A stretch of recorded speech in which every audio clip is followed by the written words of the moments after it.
The Book of Genesis. Genesis chapter 1. In the beginning, God created the heavens and the earth. Now the earth was formless and empty. Darkness was over the surface of the deep, and the Spirit of God was hovering over the waters. And God said, "Let there be light." And there was light. God saw that the light was good, and he separated the light from the darkness. God called the light day, and the darkness he called night. And there was evening and there was morning, the first day. And God said, "Let there be a vault between the waters to separate water from water." So God made the vault and separated the water under the vault from the water above it. And it was so.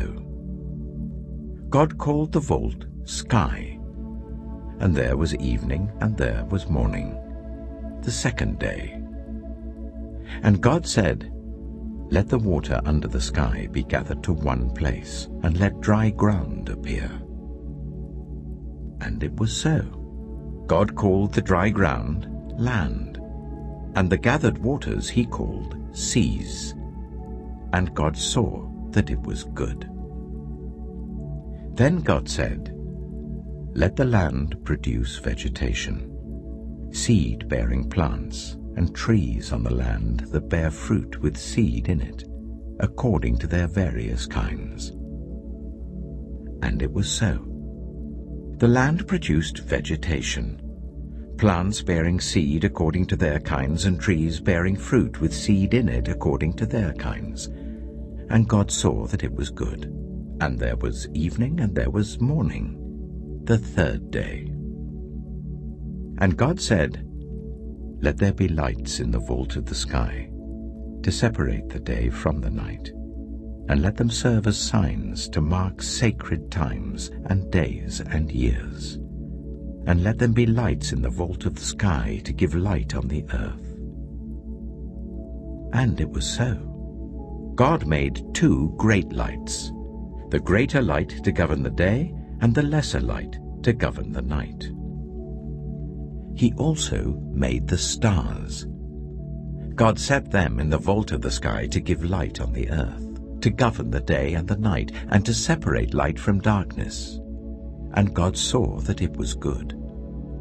And there was evening, and there was morning, the fourth day. And God said, "Let the water teem with living creatures, and let birds fly above the earth, across the vault of the sky." So God created the great creatures of the sea, and every living thing with which the water teems and that moves about in it, according to their kinds, and every winged bird according to its kind. And God saw that it was good. God blessed them and said, "Be fruitful, and increase in number, and fill the water in the seas, and let the birds increase on the earth." And there was evening, and there was morning, the fifth day. And God said, "Let the land produce living creatures according to their kinds, the livestock, the creatures that move along the ground, and the wild animals, each according to its kind." And it was so. God made the wild animals according to their kinds, the livestock according to their kinds, and all the creatures that move along the ground according to their kinds. And God saw that it was good. Then God said, "Let us make mankind in our image, in our likeness, so that they may rule over the fish in the sea and the birds in the sky, over the livestock and all the wild animals, and over all the creatures that move along the ground." So God created mankind in his own image. In the image of God he created them, male and female he created them. God blessed them and said to them, "Be fruitful and increase in number. Fill the earth and subdue it.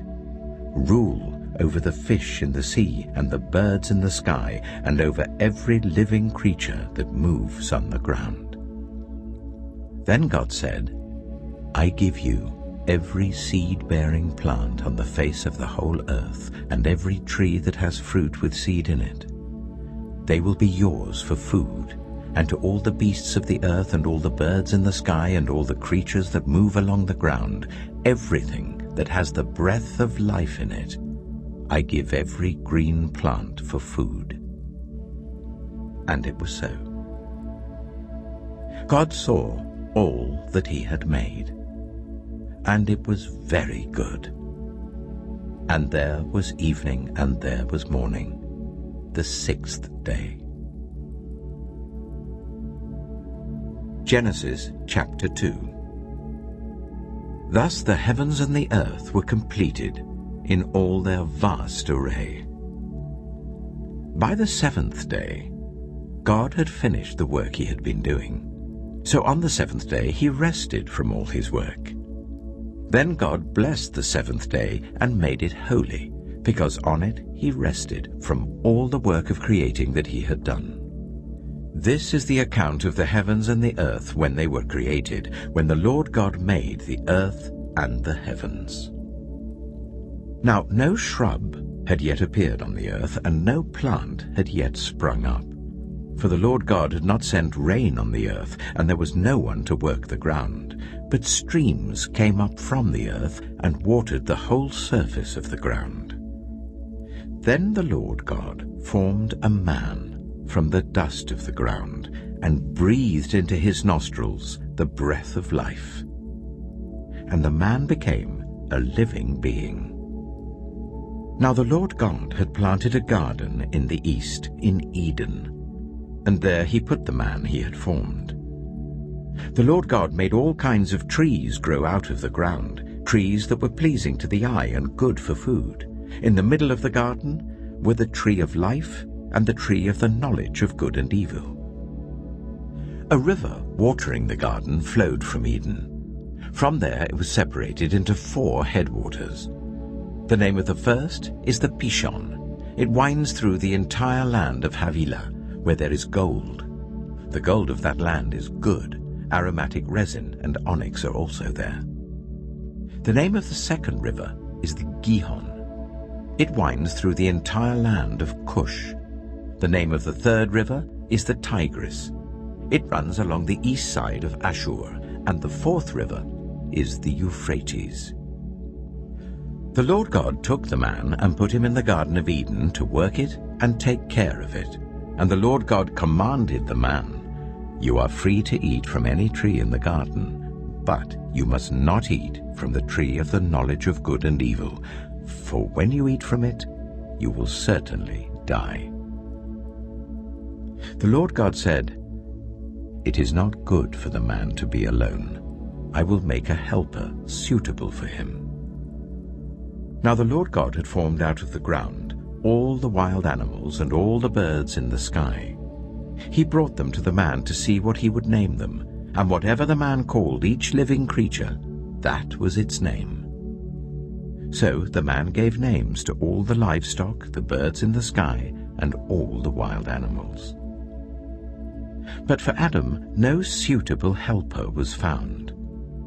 So the Lord God caused the man to fall into a deep sleep. And while he was sleeping, he took one of the man's ribs and then closed up the place with flesh. Then the Lord God made a woman from the rib he had taken out of the man, and he brought her to the man. The man said, "This is now bone of my bones and flesh of my flesh. She shall be called woman, for she was taken out of man." That is why a man leaves his father and mother and is united to his wife, and they become one flesh. Adam and his wife were both naked, and they felt no shame. Genesis chapter 3. Now the snake was more crafty than any of the wild animals the Lord God had made. He said to the woman, "Did God really say, "You must not eat from any tree in the garden?" The woman said to the snake, "We may eat fruit from the trees in the garden, but God did say, 'You must not eat fruit from the tree that is in the middle of the garden, and you must not touch it, or you will die.'" "You will not certainly die," the snake said to the woman. "For God knows that when you eat from it, your eyes will be opened, and you will be like God, knowing good and evil." When the woman saw that the fruit of the tree was good for food and pleasing to the eye, and also desirable for gaining wisdom, she took some and ate it. She also gave some to her husband who was with her, and he ate it. Then the eyes of both of them were opened, and they realized they were naked. So they sewed fig leaves together and made coverings for themselves. Then the man and his wife heard the sound of the Lord God as he was walking in the garden in the cool of the day. And they hid from the Lord God among the trees of the garden. But the Lord God called to the man, "Where are you?" He answered, "I heard you in the garden, and I was afraid because I was naked, so I hid." And he said, "Who told you that you were naked? Have you eaten from the tree that I commanded you not to eat from?" The man said, "The woman you put here with me, she gave me some fruit from the tree, and I ate it." Then the Lord God said to the woman, "What is this you have done?" The woman said, "The snake deceived me, and I ate." So the Lord God said to the snake, "Because you have done this, cursed are you above all livestock and all wild animals. You will crawl on your belly, and you will eat dust all the days of your life. And I will put enmity between you and the woman, and between your offspring and hers. He will crush your head, and you will strike his heel." To the woman he said, "I will make your pains in childbearing very severe. With painful labor you will give birth to children. Your desire will be for your husband, and he will rule over you." To Adam he said, "Because you listened to your wife, and ate fruit from the tree about which I commanded you, you must not eat from it. Cursed is the ground because of you. Through painful toil you will eat food from it all the days of your life. It will produce thorns and thistles for you, and you will eat the plants of the field. By the sweat of your brow you will eat your food, until you return to the ground, since from it you were taken. For dust you are, and to dust you will return." Adam named his wife Eve, because she would become the mother of all the living. The Lord God made garments of skin for Adam and his wife, and clothed them. And the Lord God said, "The man has now become like one of us, knowing good and evil. He must not be allowed to reach out his hand and take also from the tree of life and eat, and live forever." So the Lord God banished him from the Garden of Eden to work the ground from which he had been taken. After he drove the man out, he placed on the east side of the Garden of Eden cherubim and a flaming sword, flashing back and forth to guard the way to the tree of life. Genesis chapter 4. Adam made love to his wife Eve, and she became pregnant and gave birth to Cain. She said, "With the help of the Lord I have brought forth a man." Later she gave birth to his brother Abel. Now Abel kept flocks, and Cain worked the soil. In the course of time, Cain brought some of the fruits of the soil as an offering to the Lord. But Abel also brought an offering, fat portions from some of the firstborn of his flock. The Lord looked with favor on Abel and his offering, but on Cain and his offering he did not look with favor. So Cain was very angry, and his face was downcast. Then the Lord said to Cain, "Why are you angry? Why is your face downcast? If you do what is right, Will you not be accepted? But if you do not do what is right, sin is crouching at your door. It desires to have you, but you must rule over it." Now Cain said to his brother Abel, "Let's go out to the field." While they were in the field, Cain attacked his brother Abel and killed him. Then the Lord said to Cain, "Where is your brother Abel?" "I don't know," he replied. "Am I my brother's keeper?" The Lord said, "What have you done? Listen, your brother's blood cries out to me from the ground. Now you are under a curse and driven from the ground, which opened its mouth to receive your brother's blood from your hand. When you work the ground, it will no longer yield its crops for you. You will be a restless wanderer on the earth." Cain said to the Lord, "My punishment is more than I can bear. Today you are driving me from the land, and I will be hidden from your presence. I will be a restless wanderer on the earth, and whoever finds me will kill me." But the Lord said to him, "Not so. Anyone who kills Cain will suffer vengeance 7 times over." Then the Lord put a mark on Cain, so that no one who found him would kill him. So Cain went out from the Lord's presence and lived in the land of Nod, east of Eden. Cain made love to his wife, and she became pregnant and gave birth to Enoch. Cain was then building a city, and he named it after his son Enoch. To Enoch was born Irad, and Irad was the father of Mehujael, and Mehujael was the father of Methusael, and Methusael was the father of Lamech. Lamech married 2 women, one named Ada and the other Zillah. Ada gave birth to Jabal. He was the father of those who live in tents and raise livestock. His brother's name was Jubal. He was the father of all who play stringed instruments and pipes.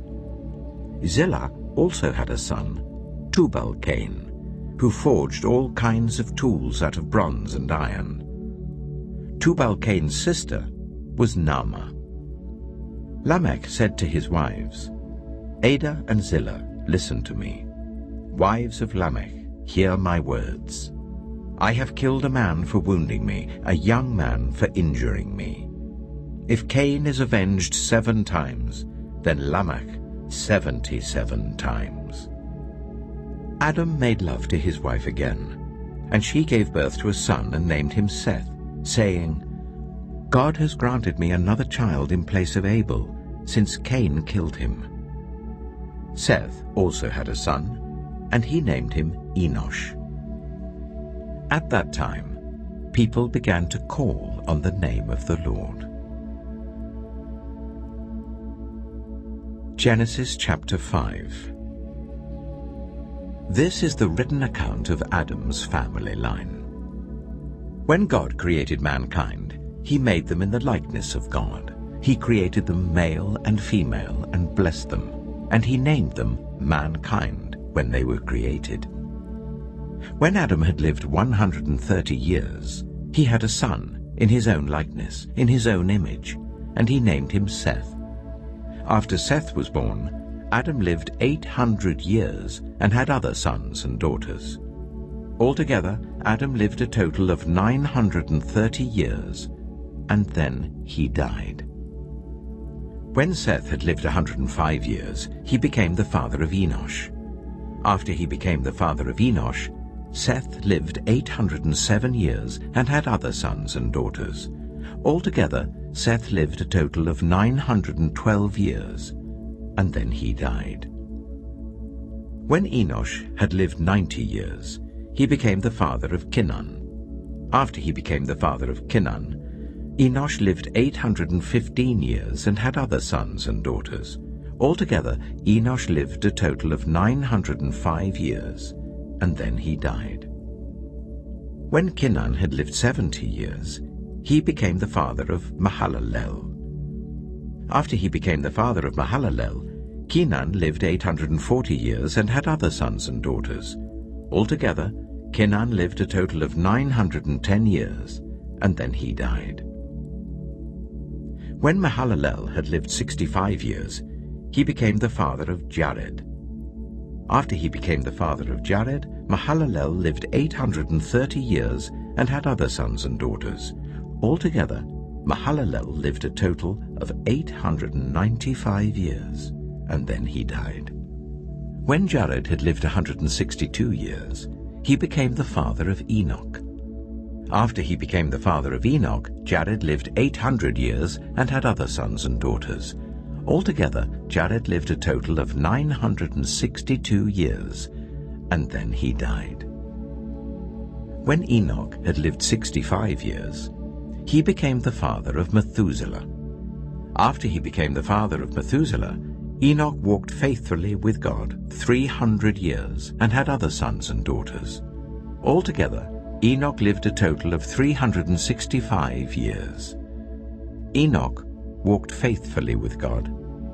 Then he was no more, because God took him away. When Methuselah had lived 187 years, he became the father of Lamech. After he became the father of Lamech, Methuselah lived 782 years and had other sons and daughters. Altogether, Methuselah lived a total of 969 years, and then he died.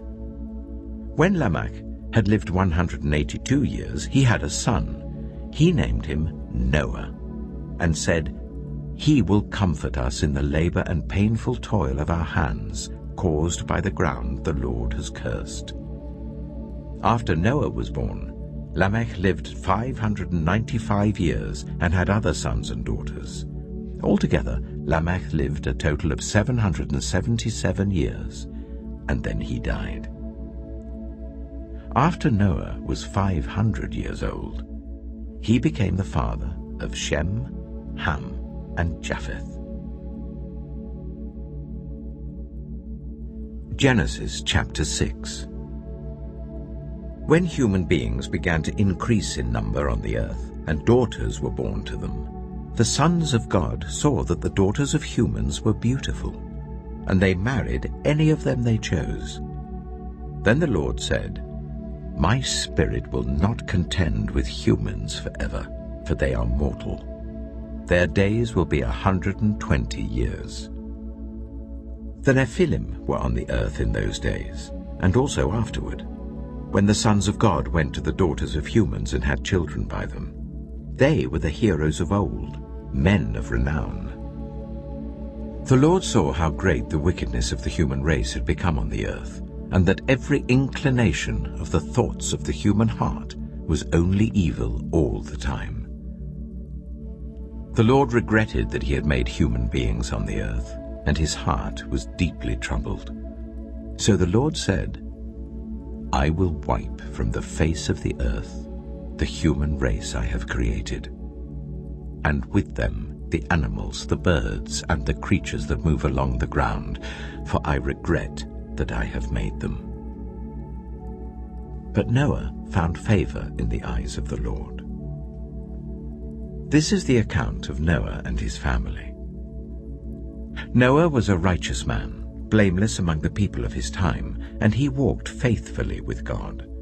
Noah had 3 sons, Shem, Ham, and Japheth.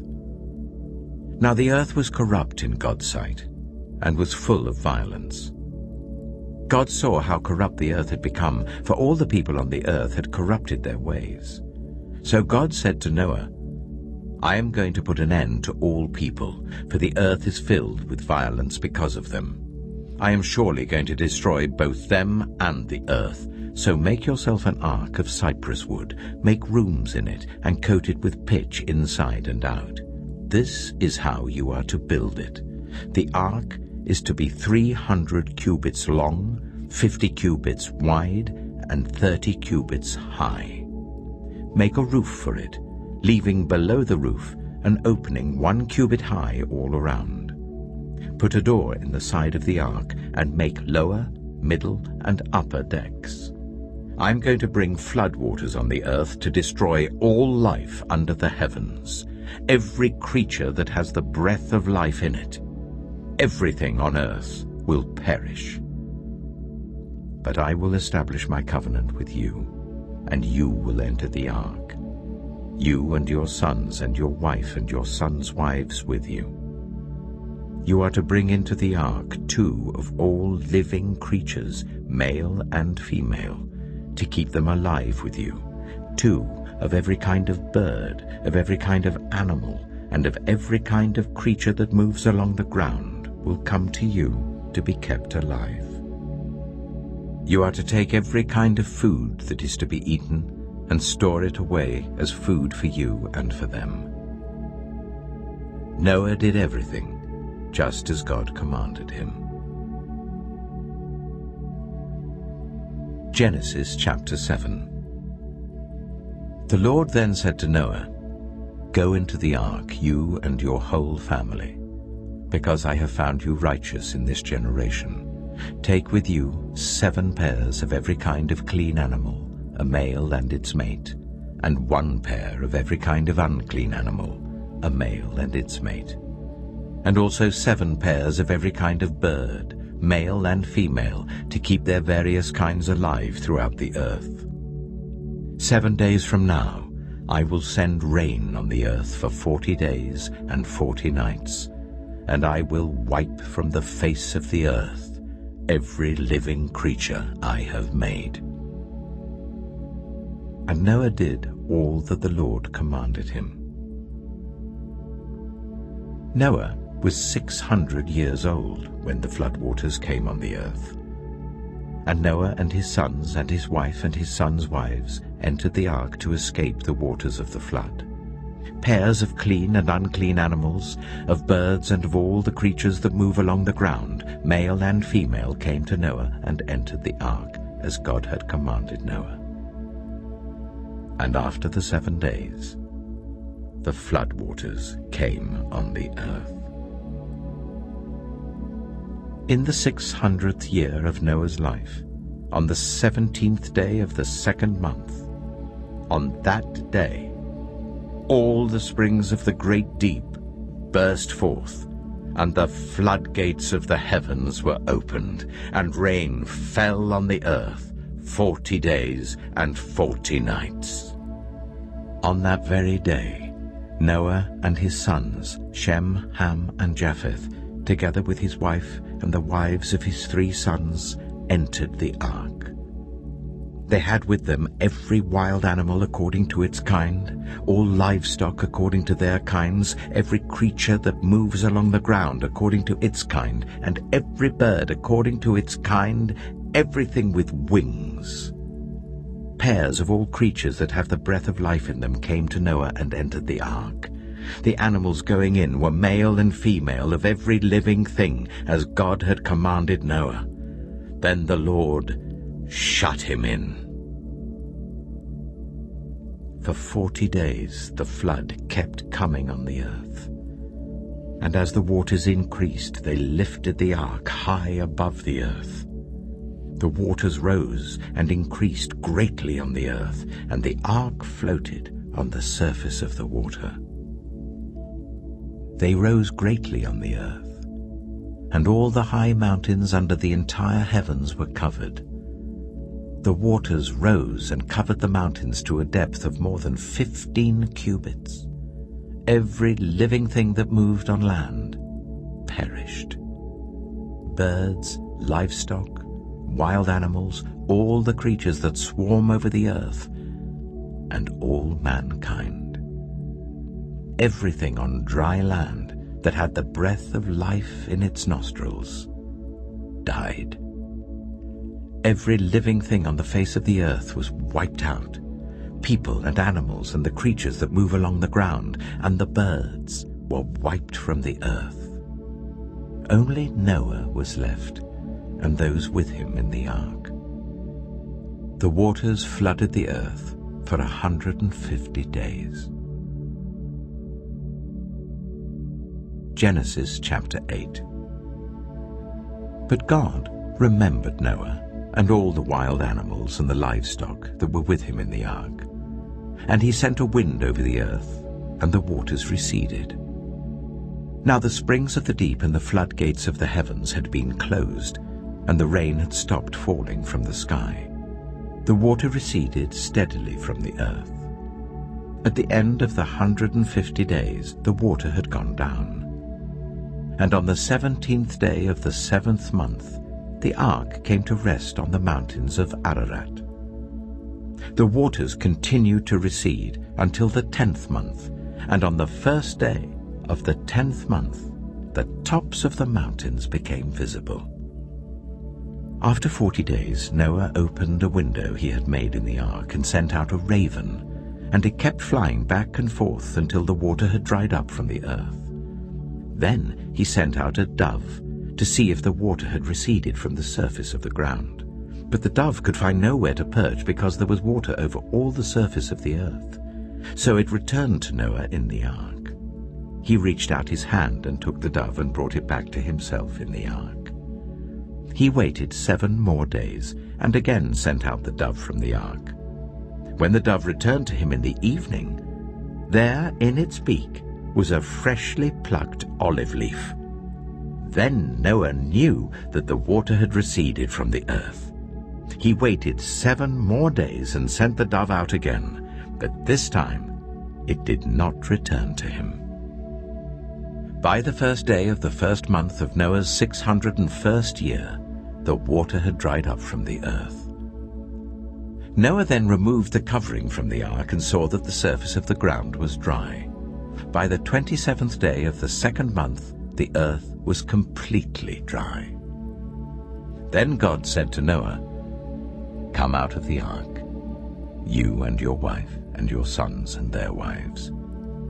Bring out every kind of living creature that is with you, the birds, the animals, and all the creatures that move along the ground, so they can multiply on the earth and be fruitful and increase in number on it." So Noah came out, together with his sons and his wife and his sons' wives.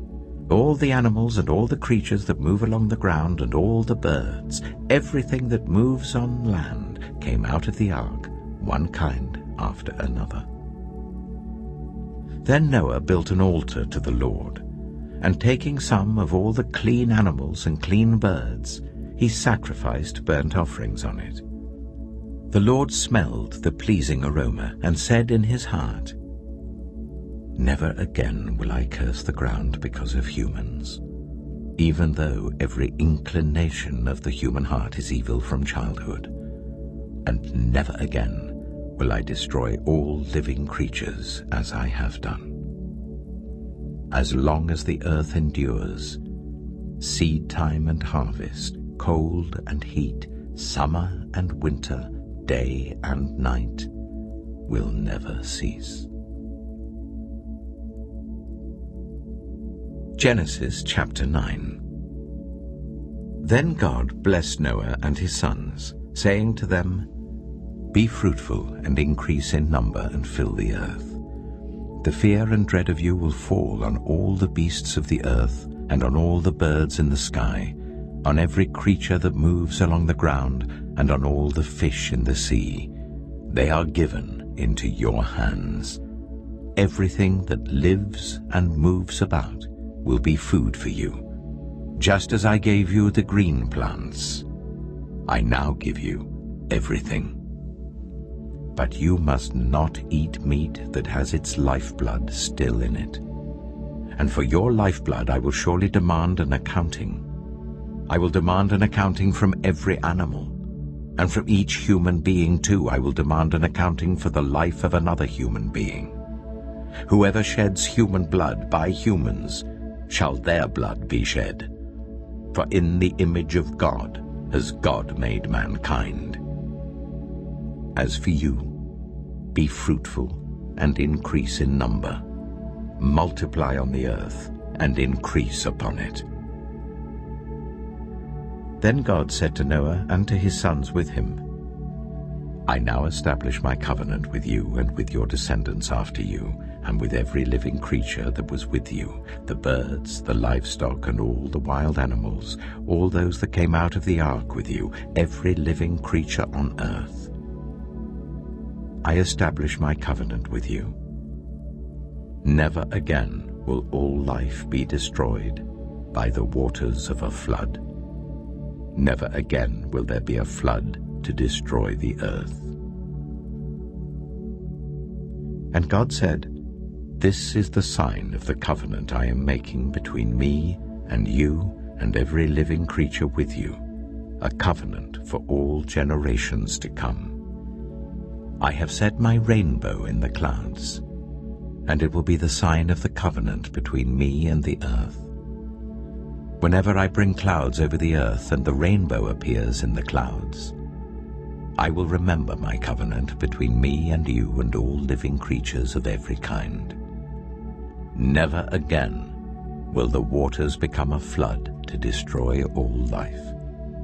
Whenever the rainbow appears in the clouds, I will see it and remember the everlasting covenant between God and all living creatures of every kind on the earth."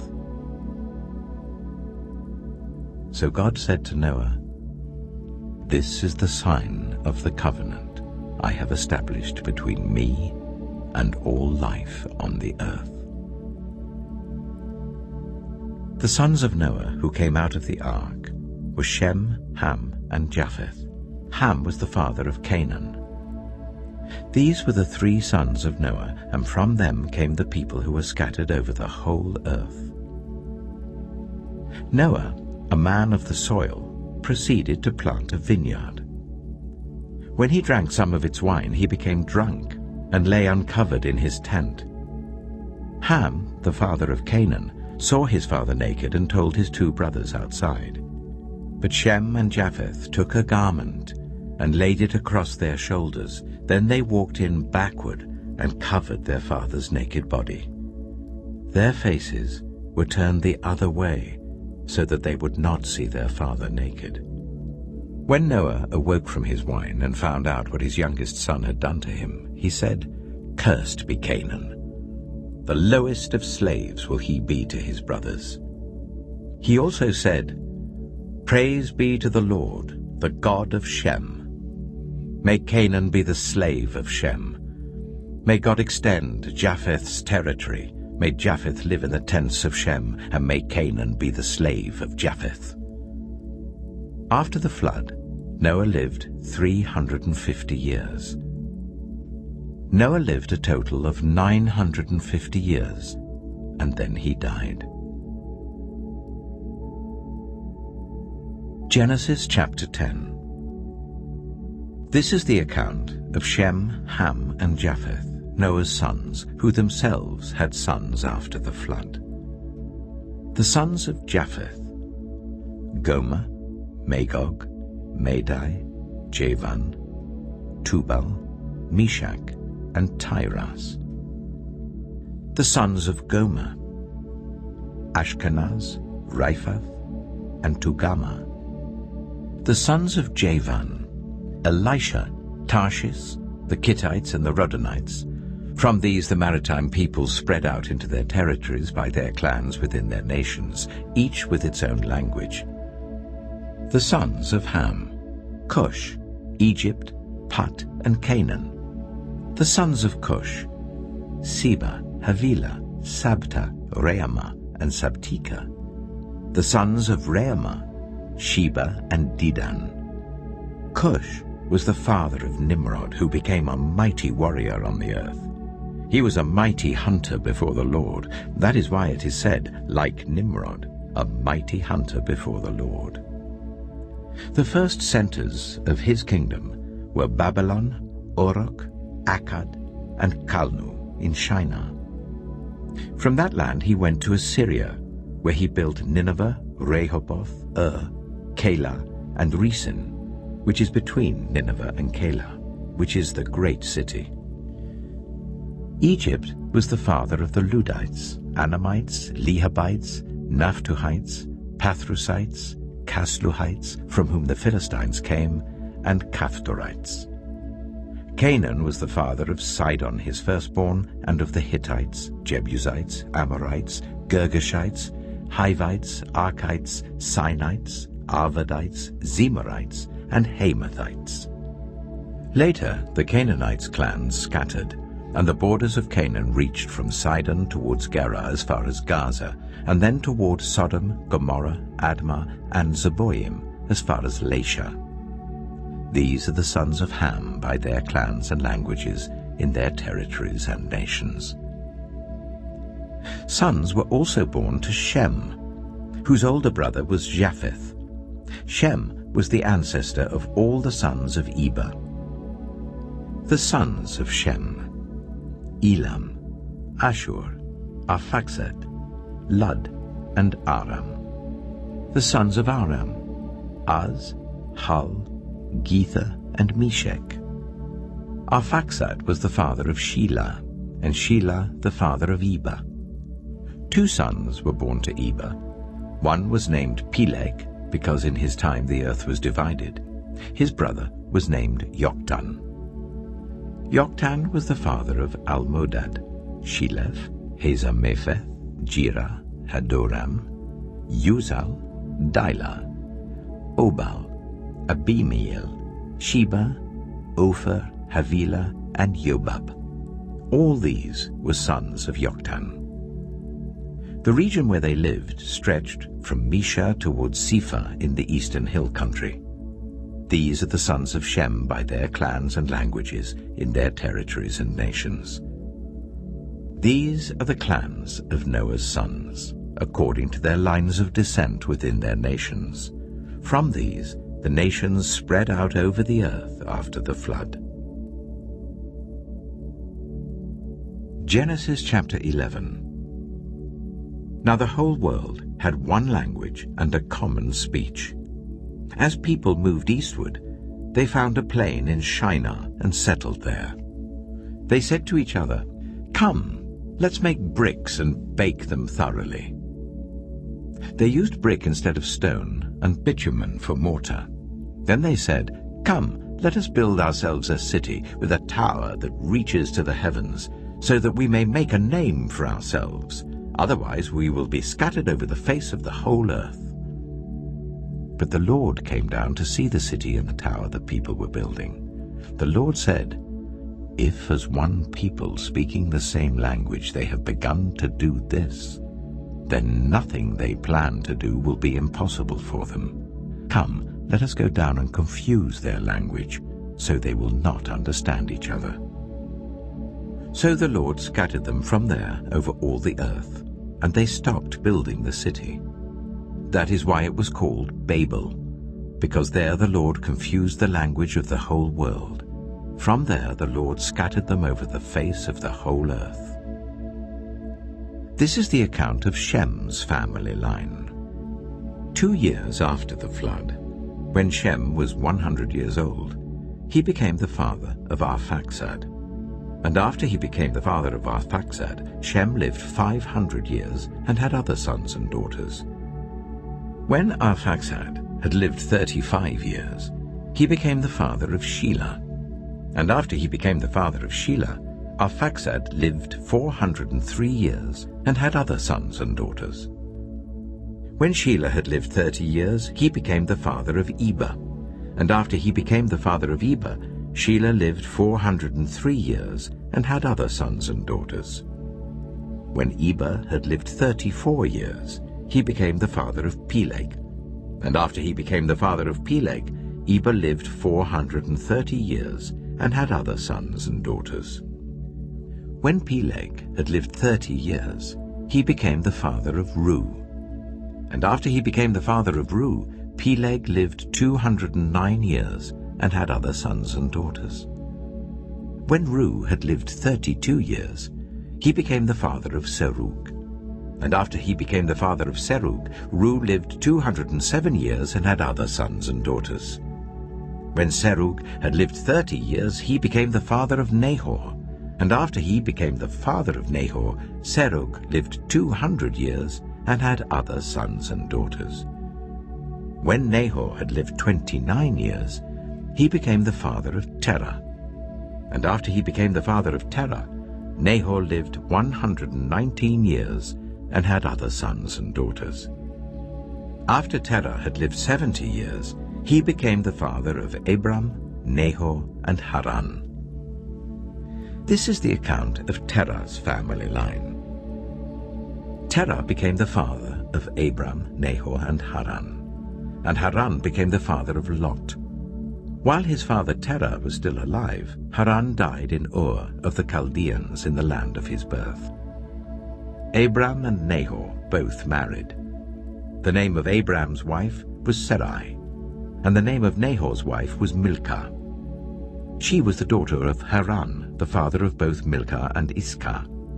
Now Sarai was childless because she was not able to conceive. Terah took his son Abram, his grandson Lot, son of Haran, and his daughter-in-law Sarai, the wife of his son Abram, and together they set out from Ur of the Chaldeans to go to Canaan. But when they came to Haran, they settled there. Terah lived 205 years, and he died in Haran. Genesis chapter 12. The Lord had said to Abram, "Go from your country, your people and your father's household to the land I will show you. I will make you into a great nation, and I will bless you. I will make your name great, and you will be a blessing. I will bless those who bless you, and whoever curses you I will curse, and all peoples on earth will be blessed through you." So Abram went as the Lord had told him, and Lot went with him. Abram was 75 years old when he set out from Haran. He took his wife Sarai, his nephew Lot, all the possessions they had accumulated, and the people they had acquired in Haran, and they set out for the land of Canaan, and they arrived there. Abram traveled through the land as far as the site of the great tree of Moreh at Shechem. At that time the Canaanites were in the land. The Lord appeared to Abram and said, "To your offspring I will give this land." So he built an altar there to the Lord who had appeared to him. From there he went on toward the hills east of Bethel and pitched his tent, with Bethel on the west and Ai on the east. There he built an altar to the Lord and called on the name of the Lord. Then Abram set out and continued toward the Negev. Now there was a famine in the land, and Abram went down to Egypt to live there for a while because the famine was severe. As he was about to enter Egypt, he said to his wife Sarai, "I know what a beautiful woman you are. When the Egyptians see you, they will say, 'This is his wife.' Then they will kill me, but will let you live. Say you are my sister, so that I will be treated well for your sake, and my life will be spared because of you." When Abram came to Egypt, the Egyptians saw that Sarai was a very beautiful woman. And when Pharaoh's officials saw her, they praised her to Pharaoh, and she was taken into his palace. He treated Abram well for her sake, and Abram acquired sheep and cattle, male and female donkeys, male and female servants, and camels. But the Lord inflicted serious diseases on Pharaoh and his household because of Abram's wife Sarai. So Pharaoh summoned Abram. "What have you done to me?" he said. "Why didn't you tell me she was your wife? Why did you say, 'She is my sister,' so that I took her to be my wife? Now then, here is your wife. Take her and go." Then Pharaoh gave orders about Abram to his men, and they sent him on his way with his wife and everything he had. Genesis chapter 13. So Abram went up from Egypt to the Negev with his wife and everything he had, and Lot went with him. Abram had become very wealthy in livestock and in silver and gold. From the Negev he went from place to place until he came to Bethel, to the place between Bethel and Ai where his tent had been earlier, and where he had first built an altar. There Abram called on the name of the Lord. Now Lot, who was moving about with Abram, also had flocks and herds and tents. But the land could not support them while they stayed together, for their possessions were so great that they were not able to stay together. And quarreling arose between Abram's herdsmen and Lot's. The Canaanites and Perizzites were also living in the land at that time. So Abram said to Lot, "Let's not have any quarreling between you and me and between your herdsmen and mine, for we are close relatives. Is not the whole land before you? Let's part company. If you go to the left, I'll go to the right. If you go to the right, I'll go to the left." Lot looked around and saw that the whole plain of the Jordan toward Zoar was well watered, like the garden of the Lord, like the land of Egypt. This was before the Lord destroyed Sodom and Gomorrah. So Lot chose for himself the whole plain of the Jordan and set out toward the east. The two men parted company. Abram lived in the land of Canaan, while Lot lived among the cities of the plain and pitched his tents near Sodom. Now the people of Sodom were wicked and were sinning greatly against the Lord. The Lord said to Abram, after Lot had parted from him, "Look around from where you are to the north and south, to the east and west. All the land that you see, I will give to you and your offspring forever. I will make your offspring like the dust of the earth, so that if anyone could count the dust, then your offspring could be counted. Go, walk through the length and breadth of the land, for I am giving it to you." So Abram went to live near the great trees of Mamre at Hebron, where he pitched his tents. There he built an altar to the Lord. Genesis chapter 14.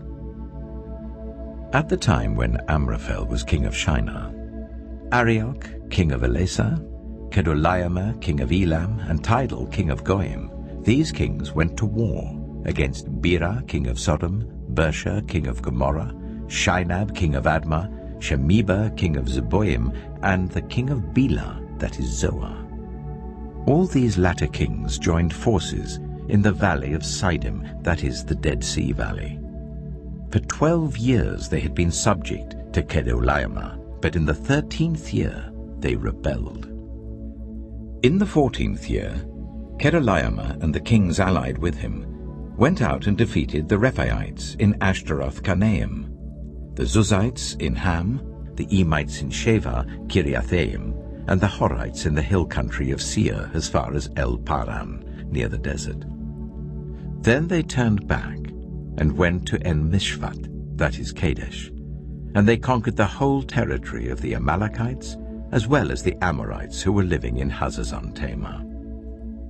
Then the king of Sodom, the king of Gomorrah, the king of Admah, the king of Zeboim, and the king of Bela, that is Zoar, marched out and drew up their battle lines in the valley of Siddim against Kedorlaomer, king of Elam, Tidal, king of Goim, Amraphel, king of Shinar, and Arioch, king of Elasah, 4 kings against 5.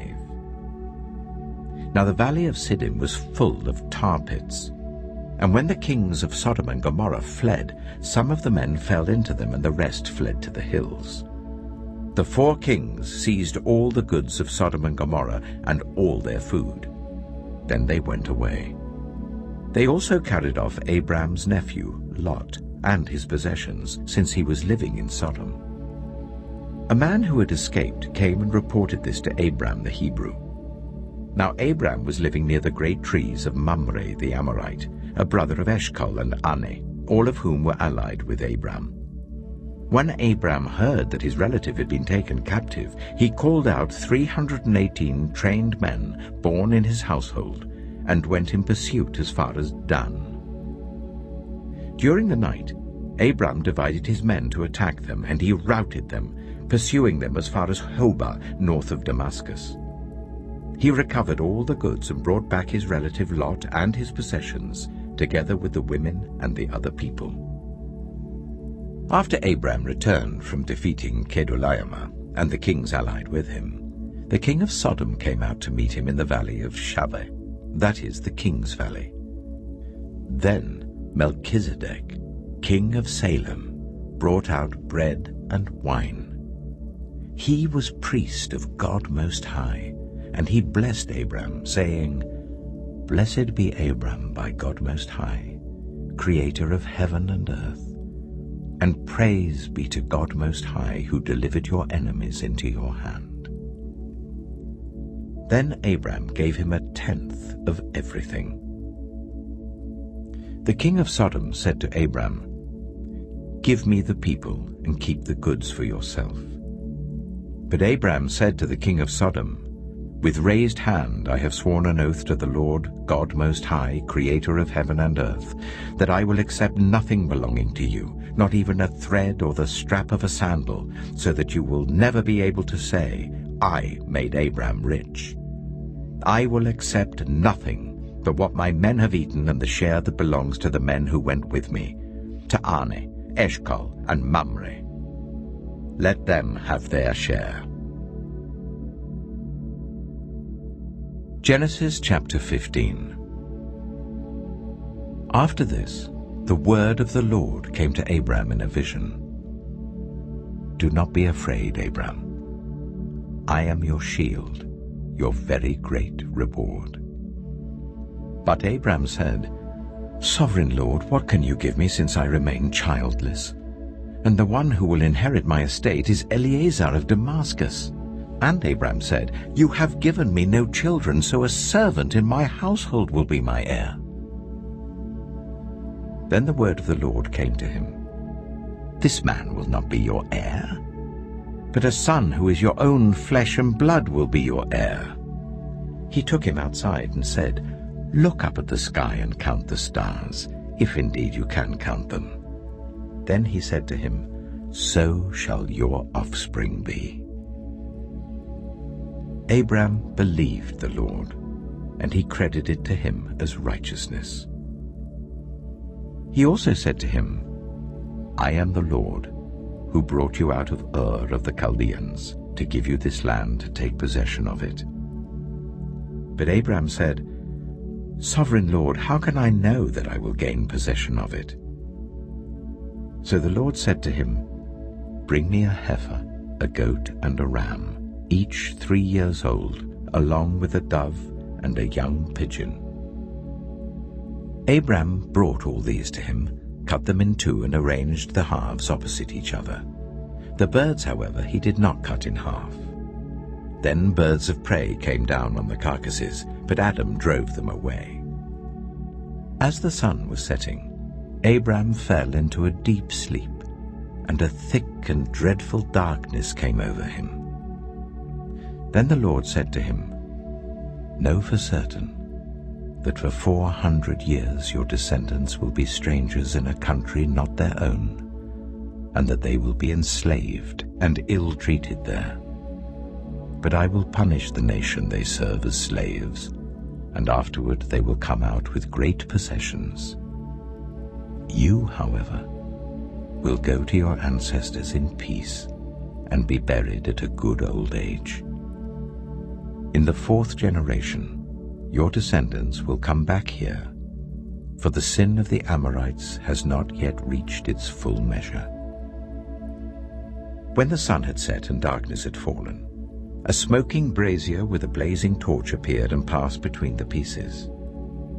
On that day the Lord made a covenant with Abram and said, "To your descendants I give this land, from the Wadi of Egypt to the great river, the Euphrates, the land of the Kenites, Kenizzites, Cadmonites, Hittites, Perizzites, Rephaites, Amorites, Canaanites, Girgashites, and Jebusites." Genesis chapter 16. Now Sarai, Abram's wife, had borne him no children, but she had an Egyptian slave named Hagar. So she said to Abram, "The Lord has kept me from having children. Go, sleep with my slave. Perhaps I can build a family through her." Abram agreed to what Sarai said. So after Abraham had been living in Canaan 10 years, Sarai his wife took her Egyptian slave Hagar and gave her to her husband to be his wife. He slept with Hagar, and she conceived. When she knew she was pregnant, she began to despise her mistress.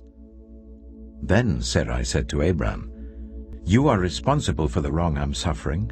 I put my slave in your arms, and now that she knows she is pregnant, she despises me. May the Lord judge between you and me."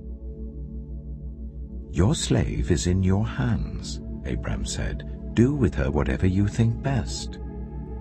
Then Sarai ill-treated Hagar, so she fled from her.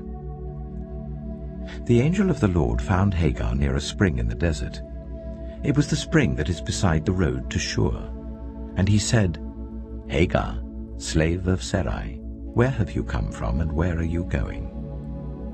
"I'm running away from my mistress Sarai," she answered. Then the angel of the Lord told her, "Go back to your mistress and submit to her." The angel added, "I will increase your descendants so much that they will be too numerous to count." The angel of the Lord also said to her, "You are now pregnant, and you will give birth to a son. You shall name him Ishmael, for the Lord has heard of your misery. He will be a wild donkey of a man. His hand will be against everyone, and everyone's hand against him, and he will live in hostility towards all his brothers." She gave this name to the Lord who spoke to her, "You are the God who sees me." For she said, "I have now seen the one who sees me." That is why the well was called Beer Lahai-Roi. It is still there between Kadesh and Bered. So Hagar bore Abram a son, and Abram gave the name Ishmael to the son she had born. Abram was 86 years old when Hagar bore him Ishmael. Genesis chapter 17. When Abram was 99 years old, the Lord appeared to him and said, "I am God Almighty. Walk before me faithfully and be blameless. Then I will make my covenant between me and you and will greatly increase your numbers." Abram fell face down, and God said to him, "As for me, this is my covenant with you. You will be the father of many nations. No longer will you be called Abram. Your name will be Abraham. For I have made you a father of many nations. I will make you very fruitful. I will make nations of you, and kings will come from you. I will establish my covenant as an everlasting covenant between me and you and your descendants after you for the generations to come, to be your God and the God of your descendants after you. The whole land of Canaan, where you now reside as a foreigner, I will give as an everlasting possession to you and your descendants after you, and I will be their God." Then God said to Abraham, "As for you, you must keep my covenant, you and your descendants after you for the generations to come. This is my covenant with you and your descendants after you, the covenant you are to keep. Every male among you shall be circumcised. You are to undergo circumcision, and it will be the sign of the covenant between me and you. For the generations to come, every male among you who is 8 days old must be circumcised, including those born in your household or bought with money from a foreigner. Those who are not your offspring, whether born in your household or bought with your money, they must be circumcised. My covenant in your flesh is to be an everlasting covenant.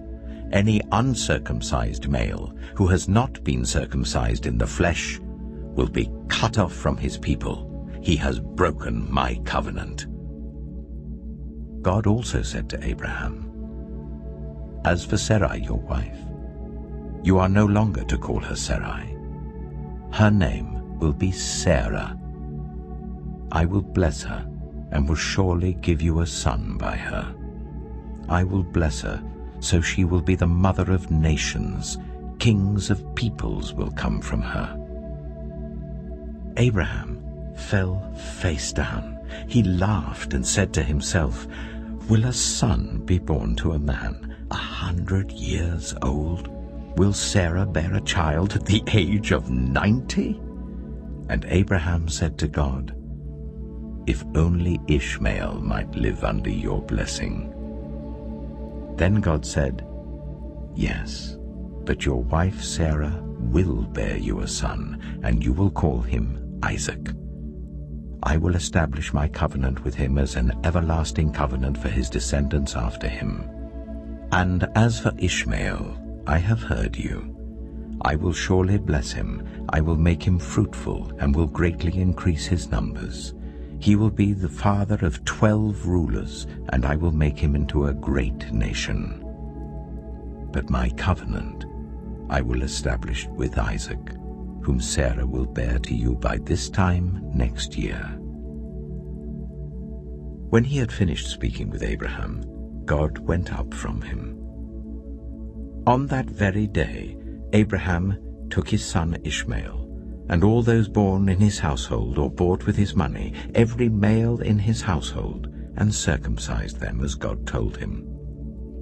Abraham was 99 years old when he was circumcised, and his son Ishmael was 13. Abraham and his son Ishmael were both circumcised on that very day, and every male in Abraham's household, including those born in his household or bought from a foreigner, was circumcised with him. Genesis chapter 18. The Lord appeared to Abraham near the great trees of Mamre, while he was sitting at the entrance to his tent in the heat of the day. Abraham looked up and saw 3 men standing nearby. When he saw them, he hurried from the entrance of his tent to meet them and bowed low to the ground. He said, "If I have found favor in your eyes, my Lord, do not pass your servant by. Let a little water be brought, and then you may all wash your feet and rest under this tree. Let me get you something to eat, so you can be refreshed and then go on your way, now that you have come to your servant." "Very well," they answered. "Do as you say." So Abraham hurried into the tent to Sarah. "Quick," he said, "get 3 seahs of the finest flour and knead it and bake some bread." Then he ran to the herd and selected a choice tender calf and gave it to a servant who hurried to prepare it. He then brought some curds and milk and the calf that had been prepared and set these before them. While they ate, he stood near them under a tree. "Where is your wife Sarah?" they asked him. "There in the tent," he said. Then one of them said, "I will surely return to you about this time next year, and Sarah your wife will have a son." Now Sarah was listening at the entrance to the tent, which was behind him. Abraham and Sarah were already very old, and Sarah was past the age of childbearing. So Sarah laughed to herself as she thought, "After I'm worn out and my Lord is old, will I now have this pleasure?"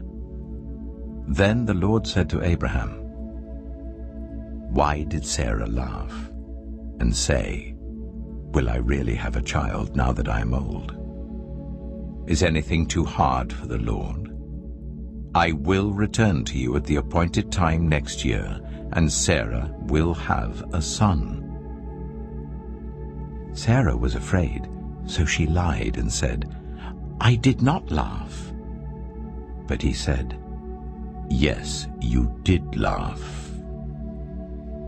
When the men got up to leave, they looked down towards Sodom, and Abraham walked along with them to see them on their way.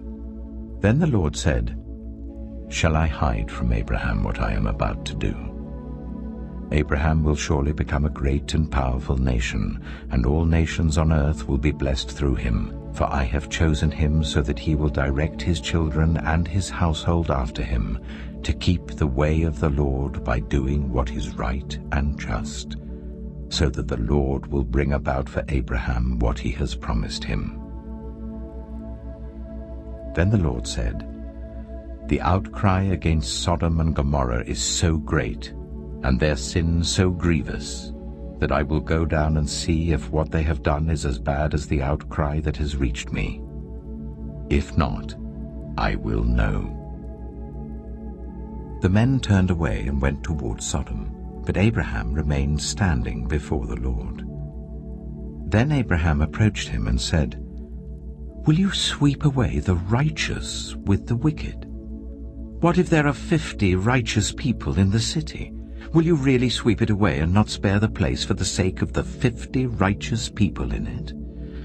Far be it from you to do such a thing, to kill the righteous with the wicked, treating the righteous and the wicked alike? Far be it from you. Will not the judge of all the earth do right?" The Lord said, "If I find 50 righteous people in the city of Sodom, I will spare the whole place for their sake." Then Abraham spoke up again. "Now that I have been so bold as to speak to the Lord, though I am nothing but dust and ashes, what if the number of the righteous is 5 less than 50? Will you destroy the whole city for lack of 5 people? If I find 45 there," he said, "I will not destroy it." Once again he spoke to him. "What if only 40 are found there?" He said, "For the sake of 40, I will not do it." Then he said, "May the Lord not be angry, but let me speak. What if only 30 can be found there?" He answered, "I will not do it if I find 30 there." Abraham said, "Oh, now that I have been so bold as to speak to the Lord, what if only 20 can be found there?" He said, "For the sake of 20, I will not destroy it." Then he said, "May the Lord not be angry, but let me speak just once more. What if only 10 can be found there?" He answered, "For the sake of 10, I will not destroy it." When the Lord had finished speaking with Abraham, he left, and Abraham returned home. Genesis chapter 19. The 2 angels arrived at Sodom in the evening, and Lot was sitting in the gateway of the city. When he saw them, he got up to meet them and bowed down with his face to the ground. "My lords," he said, "please turn aside to your servant's house. You can wash your feet and spend the night and then go on your way early in the morning." "No," they answered, "we will spend the night in the square." But he insisted so strongly that they did go with him and entered his house. He prepared a meal for them, baking bread without yeast, and they ate. Before they had gone to bed, all the men from every part of the city of Sodom, both young and old, surrounded the house. They called to Lot, "Where are the men who came to you tonight? Bring them out to us, so that we can have sex with them." Lot went outside to meet them and shut the door behind him and said, "No, my friends, don't do this wicked thing. Look, I have 2 daughters who have never slept with a man. Let me bring them out to you, and you can do what you like with them, but don't do anything to these men, for they have come under the protection of my roof." "Get out of our way," they replied. "This fellow came here as a foreigner, and now he wants to play the judge. We'll treat you worse than them." They kept bringing pressure on Lot and moved forward to break down the door. But the men inside reached out and pulled Lot back into the house and shut the door. Then they struck the men who were at the door of the house, young and old, with blindness, so that they could not find the door. The 2 men said to Lot, "Do you have anyone else here? Sons-in-law, sons or daughters, or anyone else in the city who belongs to you? Get them out of here, because we are going to destroy this place. The outcry to the Lord against its people is so great that he has sent us to destroy it." So Lot went out and spoke to his sons-in-law who were pledged to marry his daughters. He said, "Hurry and get out of this place, because the Lord is about to destroy the city." But his sons-in-law thought he was joking. With the coming of dawn, the angels urged Lot, saying, "Hurry! Take your wife and your 2 daughters who are here, or you will be swept away when the city is punished." When he hesitated, the men grasped his hand and the hands of his wife and of his 2 daughters and led them safely out of the city, for the Lord was merciful to them. As soon as they had brought them out, one of them said, "Flee for your lives. Don't look back. And don't stop anywhere in the plain. Flee to the mountains, or you will be swept away." But Lot said to them, "No, my lords, please. Your servant has found favor in your eyes, and you have shown great kindness to me in sparing my life, but I can't flee to the mountains. This disaster will overtake me, and I'll die. Look, here is a town near enough to run to, and it is small. Let me flee to it. It is very small, isn't it? Then my life will be spared." He said to him, "Very well. I will grant this request too. I will not overthrow the town you speak of, but flee there quickly, because I cannot do anything until you reach it." That is why the town was called Zoar. By the time Lot reached Zoar, the sun had risen over the land. Then the Lord rained down burning sulfur on Sodom and Gomorrah, from the Lord out of the heavens. Thus he overthrew those cities and the entire plain, destroying all those living in the cities and also the vegetation in the land. But Lot's wife looked back, and she became a pillar of salt. Early the next morning, Abraham got up and returned to the place where he had stood before the Lord. He looked down toward Sodom and Gomorrah, toward all the land of the plain, and he saw dense smoke rising from the land, like smoke from a furnace. So when God destroyed the cities of the plain, he remembered Abraham, and he brought Lot out of the catastrophe that overthrew the cities where Lot had lived.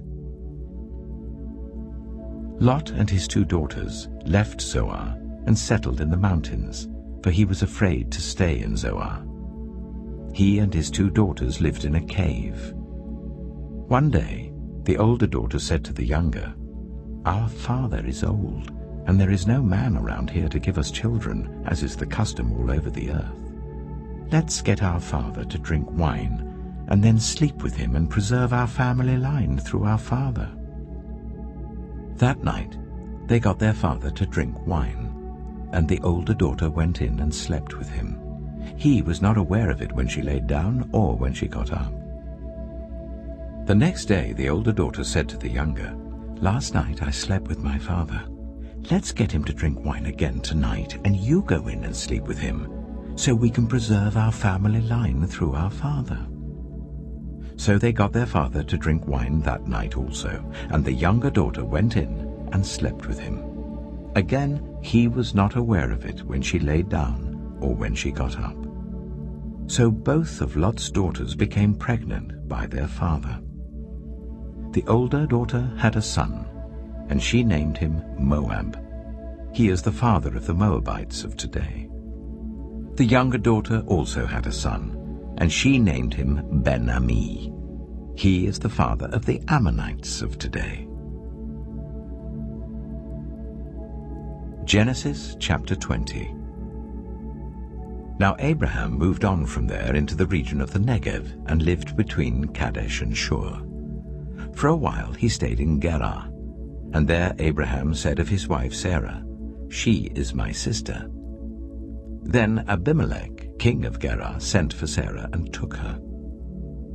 But God came to Abimelech in a dream one night and said to him, "You are as good as dead because of the woman you have taken.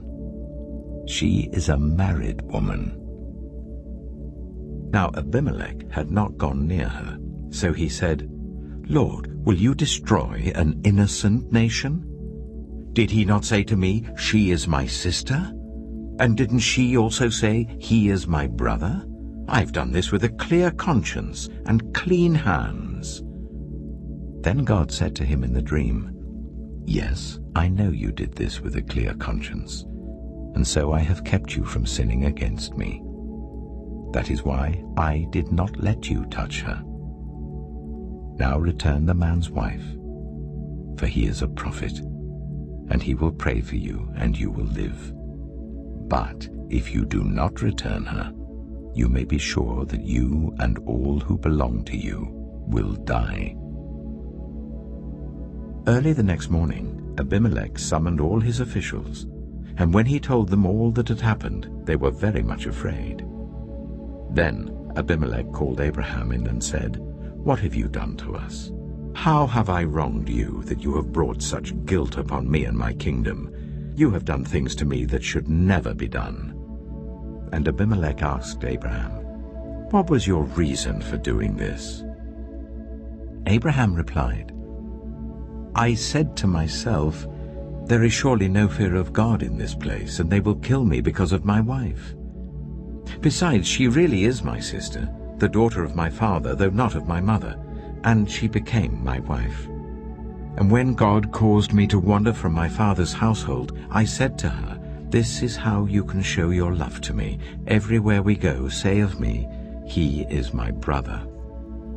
Then Abimelech brought sheep and cattle and male and female slaves and gave them to Abraham, and he returned Sarah his wife to him. And Abimelech said, 'My land is before you. Live wherever you like.' To Sarah he said, 'I am giving your brother 1,000 shekels of silver. This is to cover the offense against you before all who are with you. You are completely vindicated.' Then Abraham prayed to God, and God healed Abimelech, his wife, and his female slaves, so they could have children again. For the Lord had kept all the women in Abimelech's household from conceiving because of Abraham's wife Sarah. Genesis chapter 21. Now the Lord was gracious to Sarah, as he had said, and the Lord did for Sarah what he had promised. Sarah became pregnant and bore a son to Abraham in his old age, at the very time God had promised him. Abraham gave the name Isaac to the son Sarah bore him. When his son Isaac was 8 days old, Abraham circumcised him as God commanded him. Abraham was 100 years old when his son Isaac was born to him. Sarah said, "God has brought me laughter, and everyone who hears about this will laugh with me."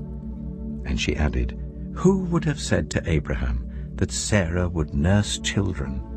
Yet I have borne him a son in his old age." The child grew and was weaned, and on the day Isaac was weaned, Abraham held a great feast. But Sarah saw that the son whom Hagar the Egyptian had borne to Abraham was mocking, and she said to Abraham, "Get rid of that slave woman and her son, for that woman's son will never share in the inheritance with my son Isaac." The matter distressed Abraham greatly because it concerned his son. But God said to him, "Do not be so distressed about the boy and your slave woman. Listen to whatever Sarah tells you, because it is through Isaac that your offspring will be reckoned. I will make the son of the slave into a nation also, because he is your offspring." Early the next morning, Abraham took some food and a skin of water and gave them to Hagar. He set them on her shoulders and then sent her off with the boy. She went on her way and wandered in the desert of Beersheba. When the water in the skin was gone, she put the boy under one of the bushes. Then she went off and sat down about a bow shot away, for she thought, "I cannot watch the boy die." And as she sat there, she began to sob. God heard the boy crying. And the angel of God called to Hagar from heaven and said to her, "What is the matter, Hagar? Do not be afraid. God has heard the boy crying as he lies there. Lift the boy up and take him by the hand, for I will make him into a great nation." Then God opened her eyes, and she saw a well of water. So she went and filled the skin with water and gave the boy a drink. God was with the boy as he grew up, he lived in the desert and became an archer. While he was living in the desert of Paran, his mother got a wife for him from Egypt. At that time, Abimelech and Phicol, the commander of his forces, said to Abraham, "God is with you in everything you do. Now swear to me here before God that you will not deal falsely with me or my children or my descendants. Show to me and the country where you now reside as a foreigner the same kindness I have shown to you." Abraham said, "I swear it." Then Abraham complained to Abimelech about a well of water that Abimelech's servants had seized. But Abimelech said, "I don't know who has done this. You did not tell me, and I heard about it only today." So Abraham brought sheep and cattle and gave them to Abimelech, and the two men made a treaty. Abraham set apart 7 ewe lambs from the flock, and Abimelech asked Abraham, "What is the meaning of these 7 ewe lambs you have set apart by themselves?" He replied, "Accept these 7 lambs from my hand as a witness that I dug this well." So that place was called Beersheba, because the two men swore an oath there. After the treaty had been made at Beersheba, Abimelech and Phicol, the commander of his forces, returned to the land of the Philistines. Abraham planted a tamarisk tree in Beersheba, and there he called on the name of the Lord, the eternal God. And Abraham stayed in the land of the Philistines for a long time. Genesis chapter 22. Sometime later, God tested Abraham. He said to him, "Abraham." "Here I am," he replied. Then God said, "Take your son, your only son, whom you love, Isaac, and go to the region of Moriah. Sacrifice him there as a burnt offering on a mountain I will show you." Early the next morning, Abraham got up and loaded his donkey. He took with him 2 of his servants and his son Isaac. When he had cut enough wood for the burnt offering, he set out for the place God had told him about. On the 3rd day, Abraham looked up and saw the place in the distance. He said to his servants, "Stay here with the donkey while I and the boy go over there. We will worship and then we will come back to you." Abraham took the wood for the burnt offering and placed it on his son Isaac, and he himself carried the fire and the knife. As the 2 of them went on together, Isaac spoke up and said to his father Abraham, "Father?" "Yes, my son," Abraham replied. "The fire and wood are here," Isaac said. "But where is the lamb for the burnt offering?" Abraham answered, "God himself will provide the lamb for the burnt offering, my son." And the 2 of them went on together. When they reached the place God had told him about, Abraham built an altar there and arranged the wood on it. He bound his son Isaac and laid him on the altar on top of the wood. Then he reached out his hand and took the knife to slay his son. But the angel of the Lord called out to him from heaven, "Abraham! Abraham!" "Here I am," he replied. "Do not lay a hand on the boy," he said. "Do not do anything to him. Now I know that you fear God, because you have not withheld from me your son, your only son." Abraham looked up, and there in the thicket he saw a ram caught by its horns. He went over and took the ram and sacrificed it as a burnt offering instead of his son.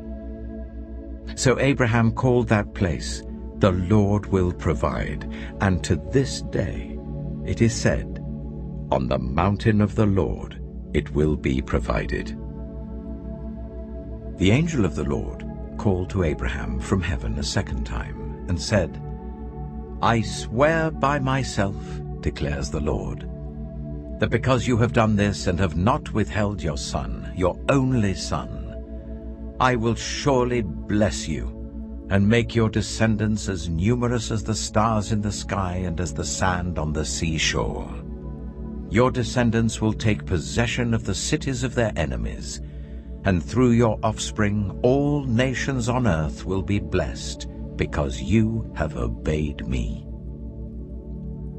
Then Abraham returned to his servants, and they set off together for Beersheba. And Abraham stayed in Beersheba. Sometime later, Abraham was told, "Milcah is also a mother. She has borne sons to your brother Nahor. Uz the firstborn, Buz his brother, Kemuel the father of Aram, Kesed, Hazo, Pildash, Jiplav, and Bethuel. Bethuel became the father of Rebekah. Milcah bore these 8 sons to Abraham's brother Nahor. His concubine, whose name was Rumah, also had sons, Teba, Gaham, Tahash, and Maacah." Genesis chapter 23. Sarah lived to be 127 years old. She died at Kiriath Arba, that is Hebron, in the land of Canaan. And Abraham went to mourn for Sarah and to weep over her. Then Abraham rose from beside his dead wife and spoke to the Hittites. He said, "I am a foreigner and stranger among you. Sell me some property for a burial site here, so I can bury my dead." The Hittites replied to Abraham, "Sir, listen to us. You are a mighty prince among us. Bury your dead in the choicest of our tombs. None of us will refuse you his tomb for burying your dead." Then Abraham rose and bowed down before the people of the land, the Hittites. He said to them, "If you are willing to let me bury my dead, then listen to me and intercede with Ephron, son of Zohar, on my behalf. So he will sell me the cave of Machpelah, which belongs to him and is at the end of his field. Ask him to sell it to me for the full price as a burial site among you." Ephron the Hittite was sitting among his people, and he replied to Abraham in the hearing of all the Hittites who had come to the gate of his city. "No, my lord," he said, "listen to me. I give you the field, and I give you the cave that is in it. I give it to you in the presence of my people. Bury your dead." Again Abraham bowed down before the people of the land, and he said to Ephron in their hearing, "Listen to me. If you will, I will pay the price of the field. Accept it from me, so I can bury my dead there." Ephron answered Abraham, "Listen to me, my lord. The land is worth 400 shekels of silver. But what is that between you and me? Bury your dead." Abraham agreed to Ephron's terms, and weighed out for him the price he had named in the hearing of the Hittites, 400 shekels of silver, according to the weight current among the merchants. So Ephron's field in Machpelah, near Mamre, both the field and the cave in it, and all the trees within the borders of the field, was legally made over to Abraham as his property, in the presence of all the Hittites who had come to the gate of the city. Afterwards, Abraham buried his wife Sarah in the cave in the field of Machpelah, near Mamre, which is at Hebron, in the land of Canaan. So the field and the cave in it were legally made over to Abraham by the Hittites as a burial site. Genesis chapter 24. Abraham was now very old, and the Lord had blessed him in every way. He said to the senior servant in his household, the one in charge of all that he had, "Put your hand under my thigh. I want you to swear by the Lord, the God of heaven and the God of earth, that you will not get a wife for my son from the daughters of the Canaanites, among whom I am living, but will go to my country and my own relatives and get a wife for my son Isaac." The servant asked him, "What if the woman is unwilling to come back with me to this land? Shall I then take your son back to the country you came from?" "Make sure that you do not take my son back there," Abraham said. "The Lord, the God of heaven, who brought me out of my father's household and my native land, and who spoke to me and promised me on oath, saying, 'To your offspring I will give this land,' he will send his angel before you, so that you can get a wife for my son from there. If the woman is unwilling to come back with you, then you will be released from this oath of mine. Only do not take my son back there." So the servant put his hand under the thigh of his master Abraham, and swore an oath to him concerning this matter. Then the servant left, taking with him 10 of his master's camels, loaded with all kinds of good things from his master. He set out for Aram Naharaim, and made his way to the town of Nahor. He made the camels kneel down near the well outside the town. It was toward evening, the time the women go out to draw water. Then he prayed, "Lord, God of my master Abraham, make me successful today and show kindness to my master Abraham. See, I am standing beside this spring, and the daughters of the townspeople are coming out to draw water. May it be that when I say to a young woman, 'Please let down your jar that I may have a drink,' and she says, 'Drink, and I'll water your camels too.' Let her be the one you have chosen for your servant Isaac. By this I will know that you have shown kindness to my master."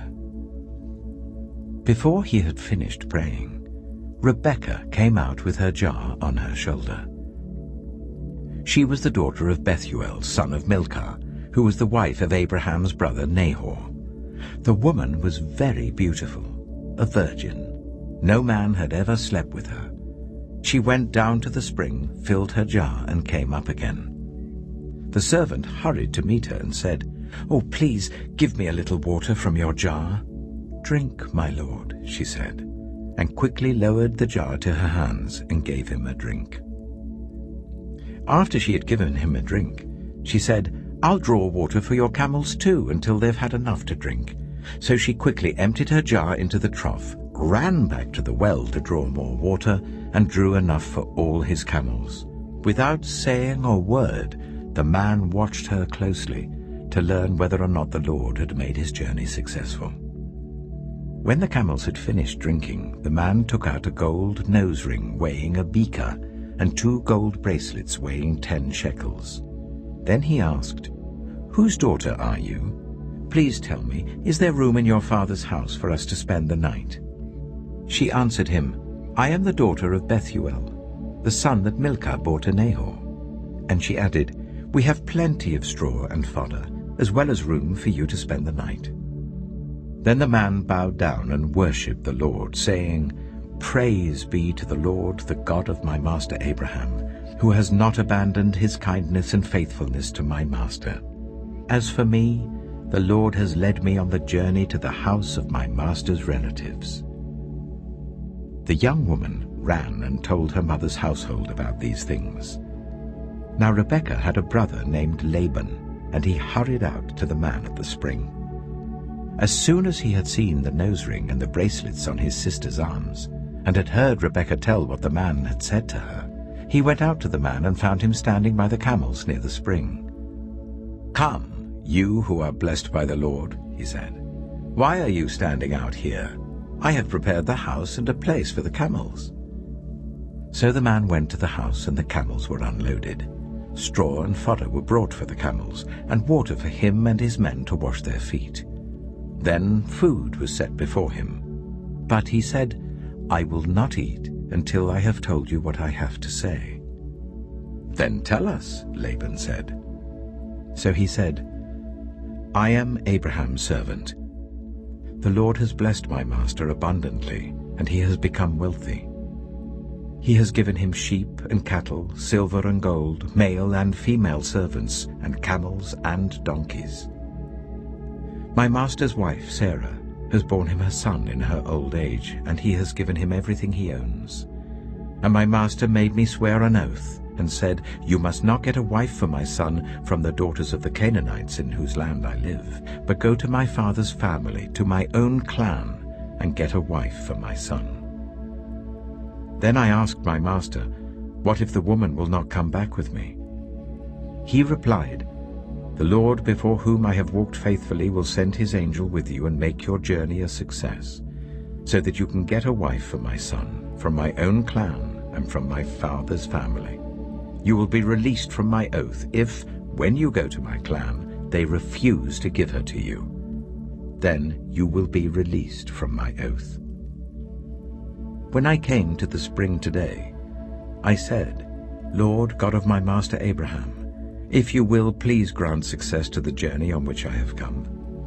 See, I am standing beside this spring. If a young woman comes out to draw water, and I say to her, 'Please let me drink a little water from your jar,' and if she says to me, 'Drink, and I'll draw water for your camels too,' let her be the one the Lord has chosen for my master's son." Before I finished praying in my heart, Rebekah came out with her jar on her shoulder. She went down to the spring and drew water, and I said to her, "Please give me a drink." She quickly lowered her jar from her shoulder and said, "Drink, and I'll water your camels too." So I drank, and she watered the camels also.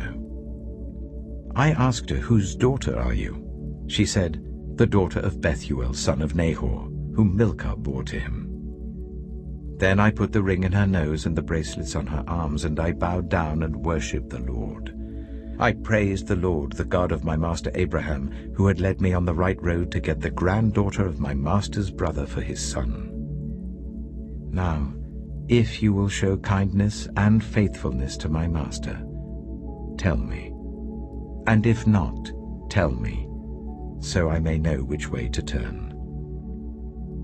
Laban and Bethuel answered, "This is from the Lord. We can say nothing to you one way or the other. Here is Rebekah. Take her and go, and let her become the wife of your master's son, as the Lord has directed." When Abraham's servant heard what they said, he bowed down to the ground before the Lord. Then the servant brought out gold and silver jewelry and articles of clothing and gave them to Rebekah. He also gave costly gifts to her brother and to her mother. Then he and the men who were with him ate and drank and spent the night there. When they got up the next morning, he said, "Send me on my way to my master." But her brother and her mother replied, "Let the young woman remain with us 10 days or so, then you may go." But he said to them, "Do not detain me, now that the Lord has granted success to my journey. Send me on my way so I may go to my master." Then they said, "Let's call the young woman and ask her about it." So they called Rebekah and asked her, "Will you go with this man?" "I will go," she said. So they sent their sister Rebekah on her way, along with her nurse and Abraham's servant and his men. And they blessed Rebekah and said to her, "Our sister, may you increase to thousands upon thousands. May your offspring possess the cities of their enemies."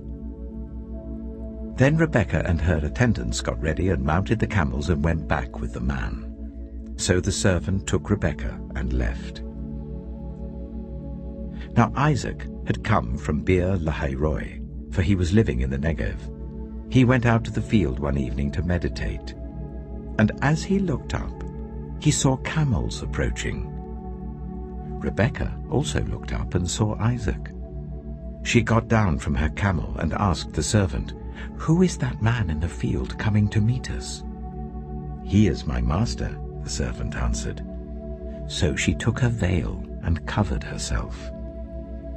Then the servant told Isaac all he had done. Isaac brought her into the tent of his mother Sarah, and he married Rebekah. So she became his wife, and he loved her. And Isaac was comforted after his mother's death. Genesis chapter 25. Abraham had taken another wife, whose name was Keturah. She bore him Zimran, Jokshan, Medan, Midian, Ishbak, and Shua.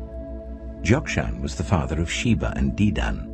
The descendants of Dedan were the Ashurites and Letoshites and the Lumites. The sons of Midian were Ephah, Hanok, Abida, and Eldaah. All these were descendants of Keturah. Abraham left everything he owned to Isaac. But while he was still living, he gave gifts to the sons of his concubines and sent them away from his son Isaac to the land of the east. Abraham lived 175 years. Then Abraham breathed his last and died at a good old age, an old man and full of years, and he was gathered to his people. His sons Isaac and Ishmael buried him in the cave of Machpelah, near Mamre, in the field of Ephron, son of Zohar the Hittite, the field Abraham had bought from the Hittites. There Abraham was buried with his wife Sarah. After Abraham's death, God blessed his son Isaac, who then lived near Beer Lahai-roi. This is the account of the family line of Abraham's son Ishmael, whom Sarah's slave Hagar the Egyptian bore to Abraham. These are the names of the sons of Ishmael, listed in the order of their birth. Nebaioth, the firstborn of Ishmael, Kedah, Adbeel, Mibsam, Mishma, Duma, Massa, Hadad, Tema, Jitor, Nephish, and Kedema. These were the sons of Ishmael, and these are the names of the 12 tribal rulers according to their settlements and camps. Ishmael lived 137 years. He breathed his last and died, and he was gathered to his people.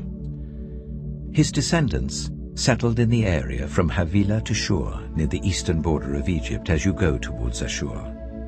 And they lived in hostility toward all the tribes related to them. This is the account of the family line of Abraham's son Isaac. Abraham became the father of Isaac, and Isaac was 40 years old when he married Rebekah, daughter of Bethuel the Aramean from Paddan Aram, and sister of Laban the Aramean. Isaac prayed to the Lord on behalf of his wife because she was childless. The Lord answered his prayer, and his wife Rebekah became pregnant. The babies jostled each other within her, and she said, "Why is this happening to me?" So she went to inquire of the Lord. The Lord said to her, "2 nations are in your womb, and 2 peoples from within you will be separated. 1 people will be stronger than the other, and the older will serve the younger." When the time came for her to give birth, there were twin boys in her womb. The first to come out was red, and his whole body was like a hairy garment, so they named him Esau. After this his brother came out, with his hand grasping Esau's heel, so he was named Jacob. Isaac was 60 years old when Rebekah gave birth to them. The boys grew up, and Esau became a skillful hunter, a man of the open country, while Jacob was content to stay at home among the tents. Isaac, who had a taste for wild game, loved Esau, but Rebekah loved Jacob. Once, when Jacob was cooking some stew, Esau came in from the open country, famished. He said to Jacob, "Quick, let me have some of that red stew. I'm famished." That is why he was also called Edom. Jacob replied, "First sell me your birthright." "Look, I am about to die," Esau said. "What good is the birthright to me?" But Jacob said, "Swear to me first." So he swore an oath to him, selling his birthright to Jacob. Then Jacob gave Esau some bread and some lentil stew. He ate and drank and then got up and left. So Esau despised his birthright. Genesis chapter 26. Now there was a famine in the land, besides the previous famine in Abraham's time. And Isaac went to Abimelech, king of the Philistines, in Gerar. The Lord appeared to Isaac and said, "Do not go down to Egypt. Live in the land where I tell you to live. Stay in this land for a while, and I will be with you and will bless you. For to you and your descendants I will give all these lands and will confirm the oath I swore to your father Abraham. I will make your descendants as numerous as the stars in the sky, and will give them all these lands. And through your offspring all nations on earth will be blessed, because Abraham obeyed me and did everything I required of him, keeping my commands, my decrees, and my instructions." So Isaac stayed in Gerar. When the men of that place asked him about his wife, he said, "She is my sister," because he was afraid to say, "She is my wife." He thought, "The men of this place might kill me on account of Rebekah, because she is beautiful." When Isaac had been there a long time, Abimelech, king of the Philistines, looked down from a window and saw Isaac caressing his wife Rebekah. So Abimelech summoned Isaac and said, "She is really your wife. Why did you say, 'She is my sister'?" Isaac answered him, "Because I thought I might lose my life on account of her." Then Abimelech said, "What is this you have done to us? One of the men might well have slept with your wife, and you would have brought guilt upon us." So Abimelech gave orders to all the people, "Anyone who harms this man or his wife shall surely be put to death." Isaac planted crops in that land, and the same year reaped 100-fold, because the Lord blessed him. The man became rich, and his wealth continued to grow until he became very wealthy. He had so many flocks and herds and servants that the Philistines envied him. So all the wells that his father's servants had dug in the time of his father Abraham, the Philistines stopped up, filling them with earth. Then Abimelech said to Isaac, "Move away from us. You have become too powerful for us." So Isaac moved away from there and encamped in the valley of Gerar, where he settled. Isaac reopened the wells that had been dug in the time of his father Abraham, which the Philistines had stopped up after Abraham died, and he gave them the same names his father had given them. Isaac's servants dug in the valley and discovered a well of fresh water there. But the herdsmen of Gerar quarreled with those of Isaac and said, "The water is ours." So he named the well Esek, because they disputed with him. Then they dug another well, but they quarreled over that one also. So he named it Sitnah. He moved from there and dug another well, and no one quarreled over it. He named it Rehoboth, saying, "Now the Lord has given us room, and we will flourish in the land." From there he went up to Beersheba. That night the Lord appeared to him and said, "I am the God of your father Abraham. Do not be afraid, for I am with you. I will bless you and will increase the number of your descendants for the sake of my servant Abraham." Isaac built an altar there and called on the name of the Lord. There he pitched his tent, and there his servants dug a well. Meanwhile, Abimelech had come to him from Gerar with Huzzah, his personal advisor, and Phicol, the commander of his forces. Isaac asked them, "Why have you come to me, since you were hostile to me and sent me away?" They answered, "We saw clearly that the Lord was with you. So we said there ought to be a sworn agreement between us and you.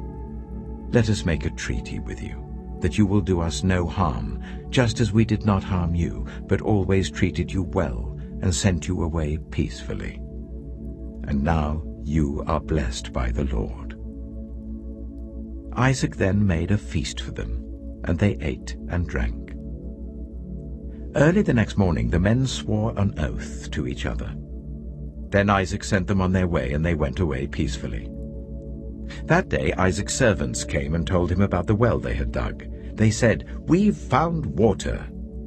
He called it Sheba, and to this day the name of the town has been Beersheba. When Esau was 40 years old, he married Judith, daughter of Beeri the Hittite, and also Basemath, daughter of Elon the Hittite. They were a source of grief to Isaac and Rebekah. Genesis chapter 27. When Isaac was old and his eyes were so weak that he could no longer see, he called for Esau his older son and said to him, "My son." "Here I am," he answered. Isaac said, "I am now an old man and don't know the day of my death. Now then, get your equipment, your quiver and bow, and go out to the open country to hunt some wild game for me. Prepare me the kind of tasty food I like, and bring it to me to eat, so that I may give you my blessing before I die."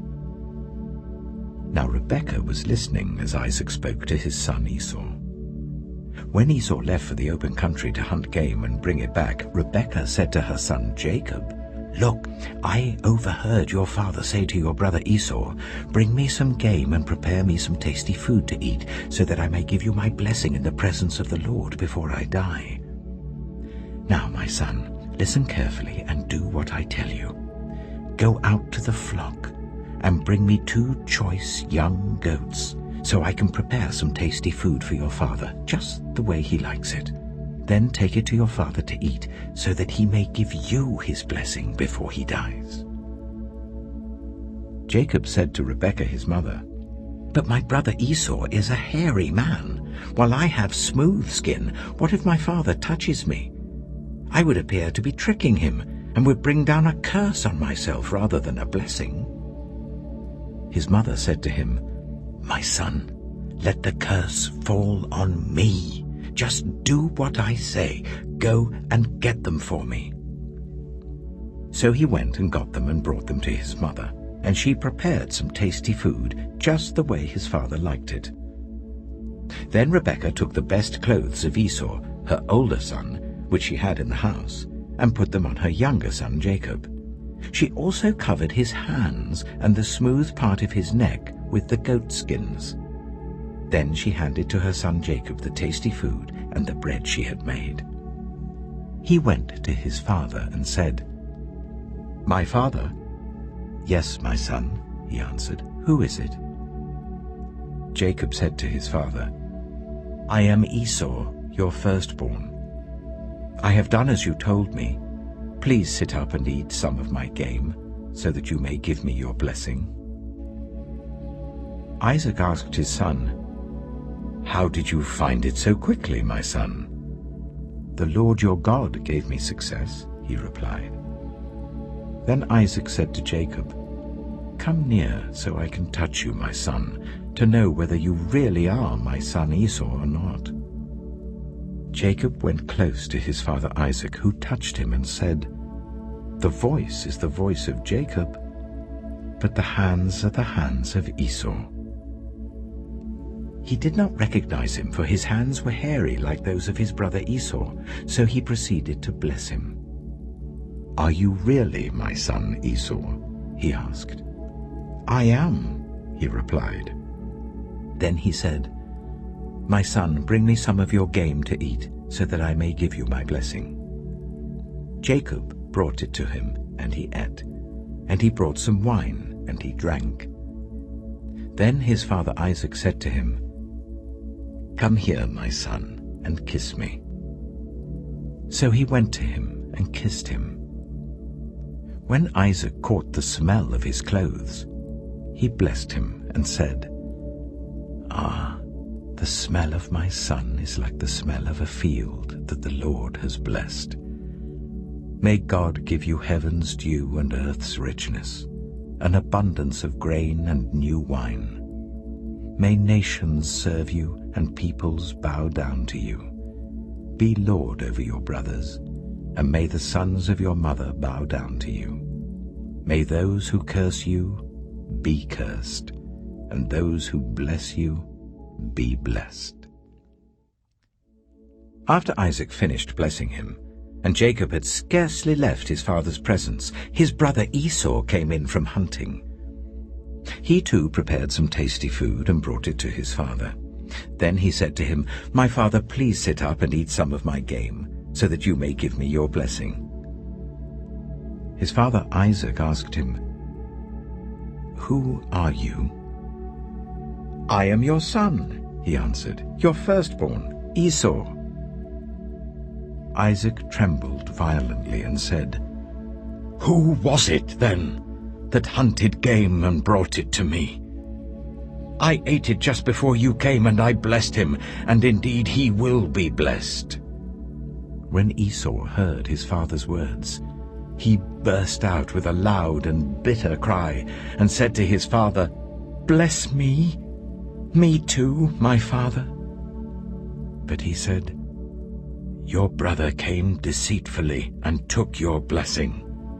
Esau said, "Isn't he rightly named Jacob? This is the second time he has taken advantage of me. He took my birthright, and now he's taken my blessing." Then he asked, "Haven't you reserved any blessing for me?" Isaac answered Esau, "I have made him lord over you, and have made all his relatives his servants, and I have sustained him with grain and new wine. So what can I possibly do for you, my son?" Esau said to his father, "Do you only have one blessing, my father? Bless me too, my father."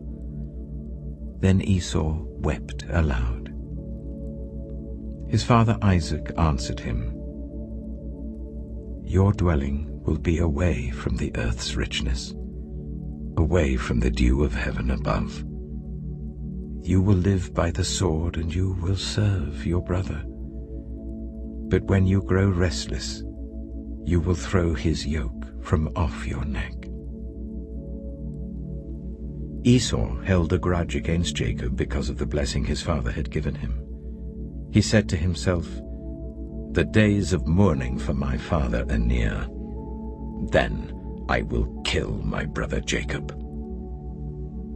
When Rebekah was told what her older son Esau had said, she sent for her younger son Jacob and said to him, "Your brother Esau is planning to avenge himself by killing you.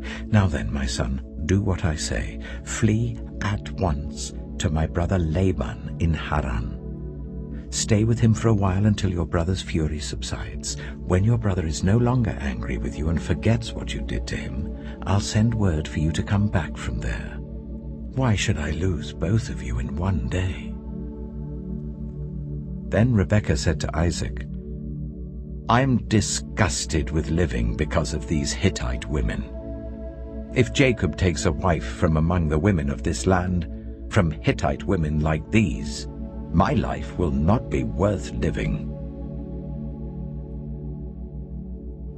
Genesis chapter 28. So Isaac called for Jacob and blessed him. Then he commanded him, "Do not marry a Canaanite woman. Go at once to Paddan Aram, to the house of your mother's father Bethuel. Take a wife for yourself there from among the daughters of Laban, your mother's brother. May God Almighty bless you and make you fruitful and increase your numbers, until you become a community of peoples. May he give you and your descendants the blessing given to Abraham, so that you may take possession of the land where you now reside as a foreigner, the land God gave to Abraham." Then Isaac sent Jacob on his way, and he went to Paddan Aram, to Laban son of Bethuel the Aramean, the brother of Rebekah, who was the mother of Jacob and Esau.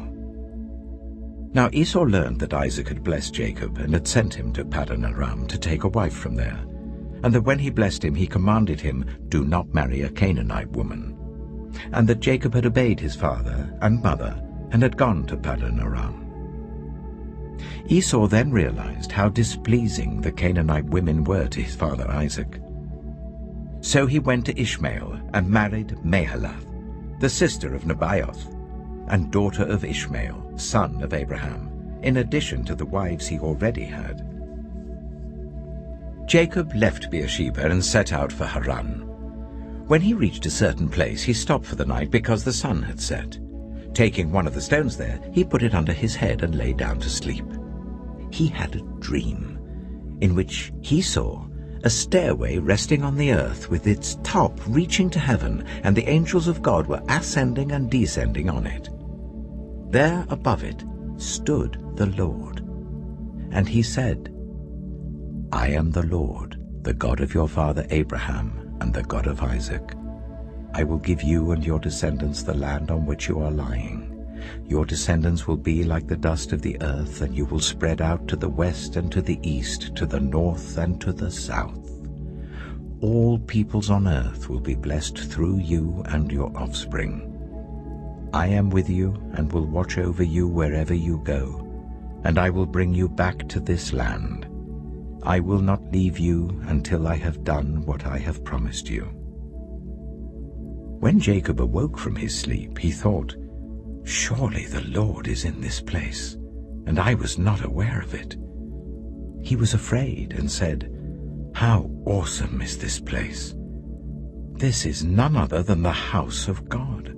This is the gate of heaven.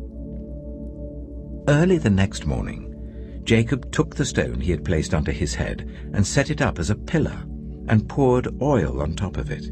He called that place Bethel, though the city used to be called Luz.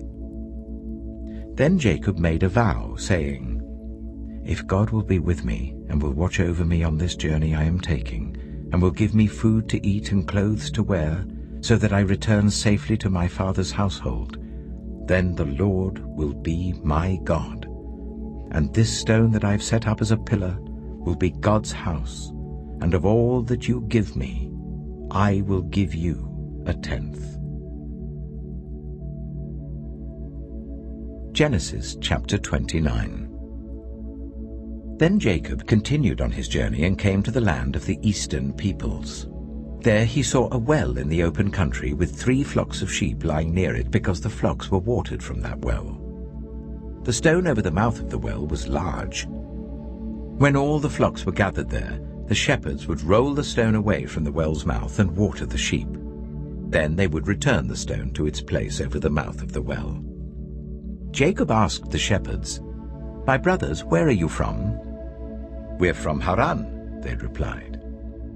He said to them, Do you know Laban, Nahor's grandson? Yes, we know him, they answered. Then Jacob asked them, Is he well? Yes, he is, they said. And here comes his daughter Rachel with the sheep. Look, he said, the sun is still high. It is not time for the flocks to be gathered. Water the sheep and take them back to pasture. We can't, they replied, until all the flocks are gathered and the stone has been rolled away from the mouth of the well. Then we will water the sheep. While he was still talking with them, Rachel came with her father's sheep, for she was a shepherd. When Jacob saw Rachel, daughter of his uncle Laban, and Laban's sheep, he went over and rolled the stone away from the mouth of the well and watered his uncle's sheep.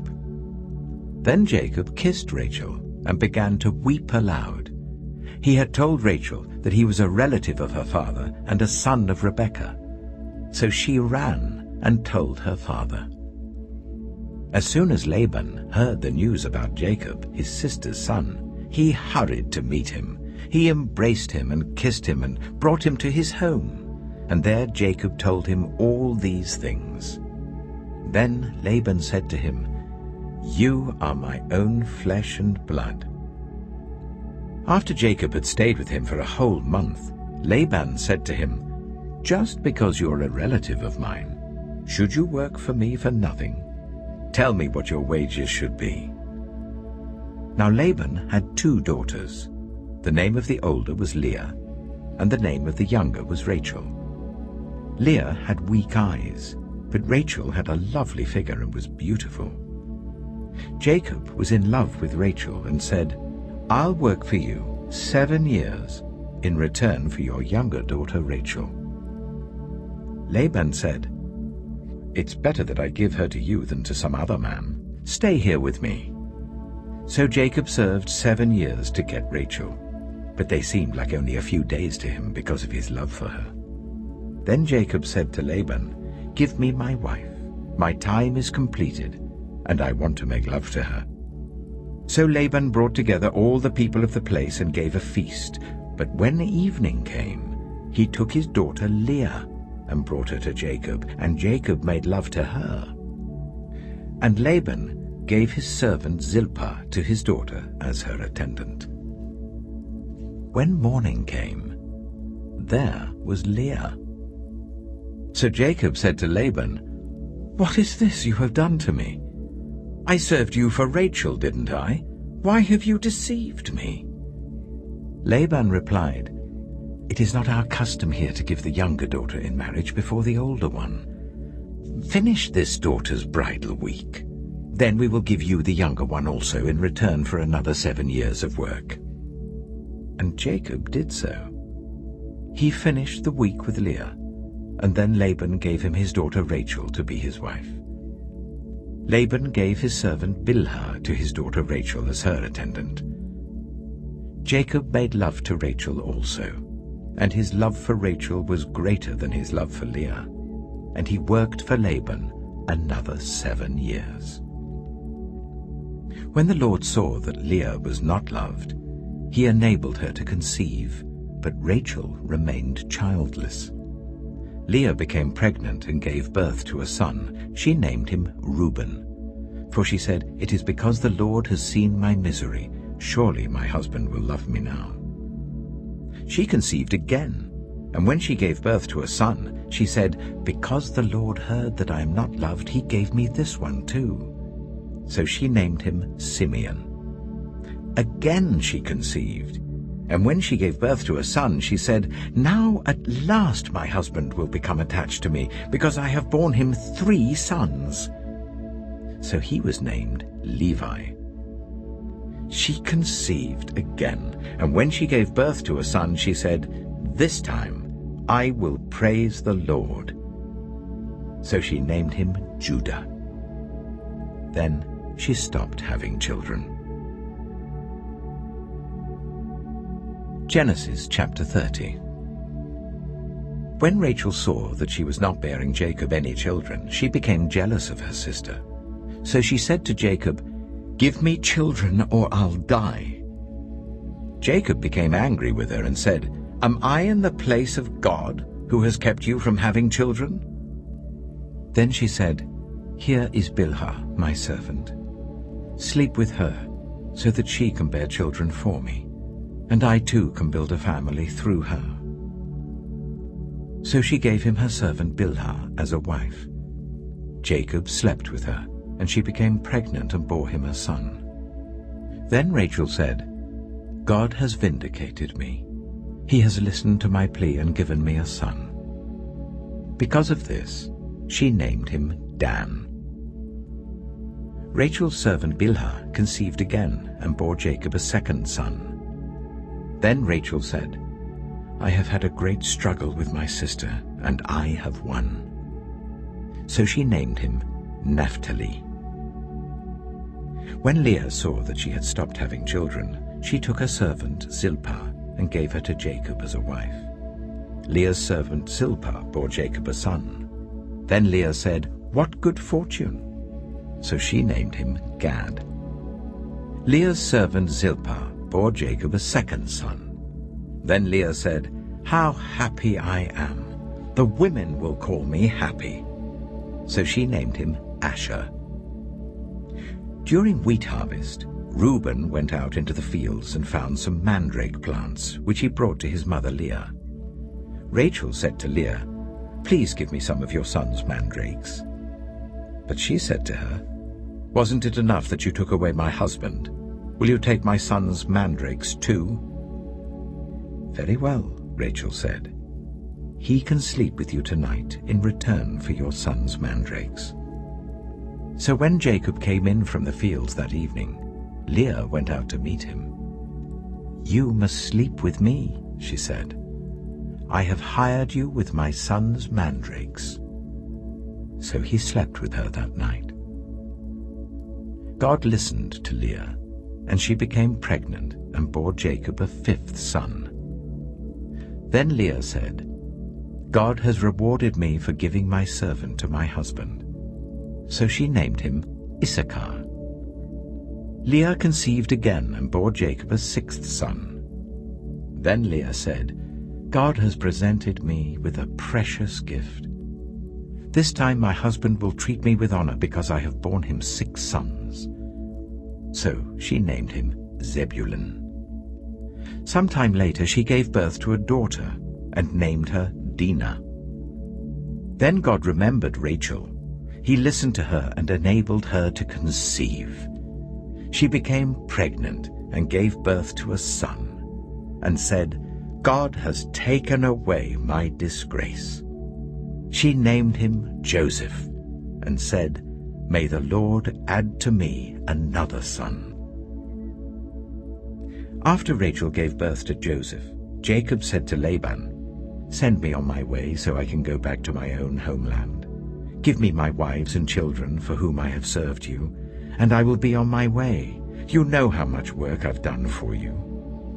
But Laban said to him, "If I have found favor in your eyes, please stay.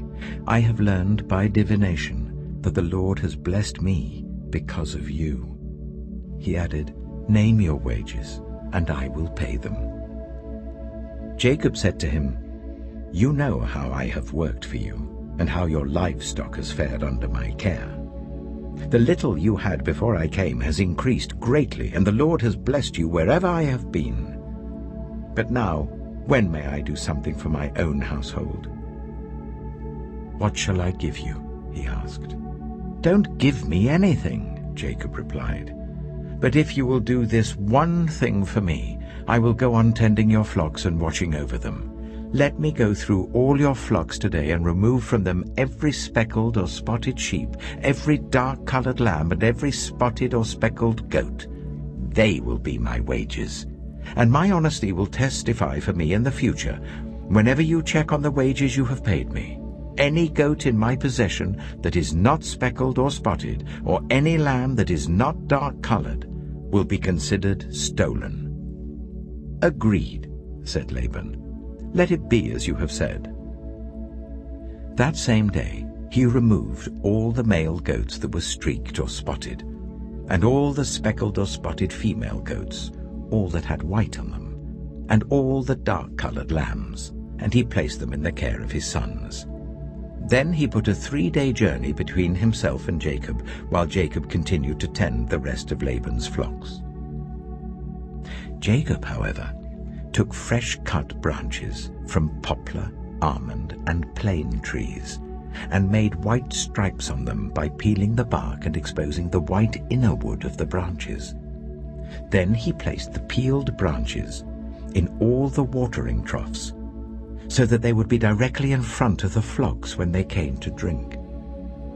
When the flocks were in heat and came to drink, they mated in front of the branches, and they bore young that were streaked or speckled or spotted. Jacob set apart the young of the flock by themselves, but made the rest face the streaked and dark-colored animals that belonged to Laban. Thus he made separate flocks for himself, and did not put them with Laban's animals. Whenever the stronger females were in heat, Jacob would place the branches in the troughs in front of the animals, so that they would mate near the branches.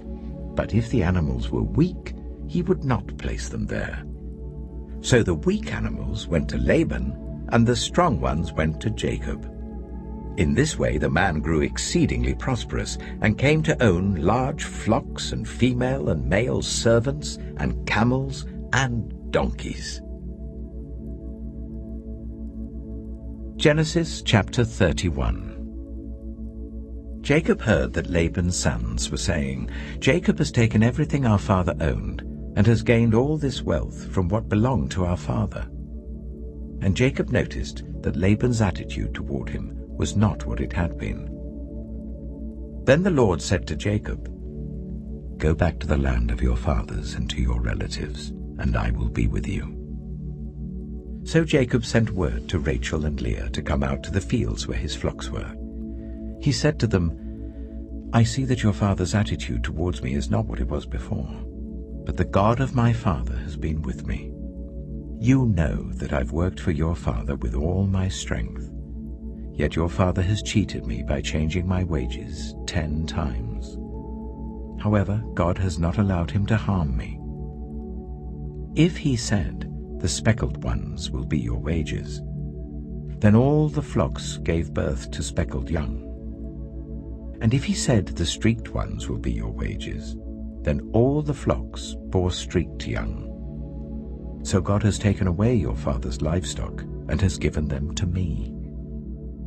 In breeding season, I once had a dream in which I looked up and saw that the male goats mating with the flock were streaked, speckled, or spotted. The angel of God said to me in the dream, "Jacob." I answered, "Here I am."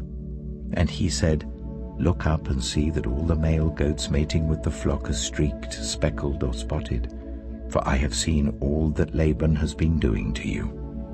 I am the God of Bethel, where you anointed a pillar and where you made a vow to me. Now leave this land at once and go back to your native land."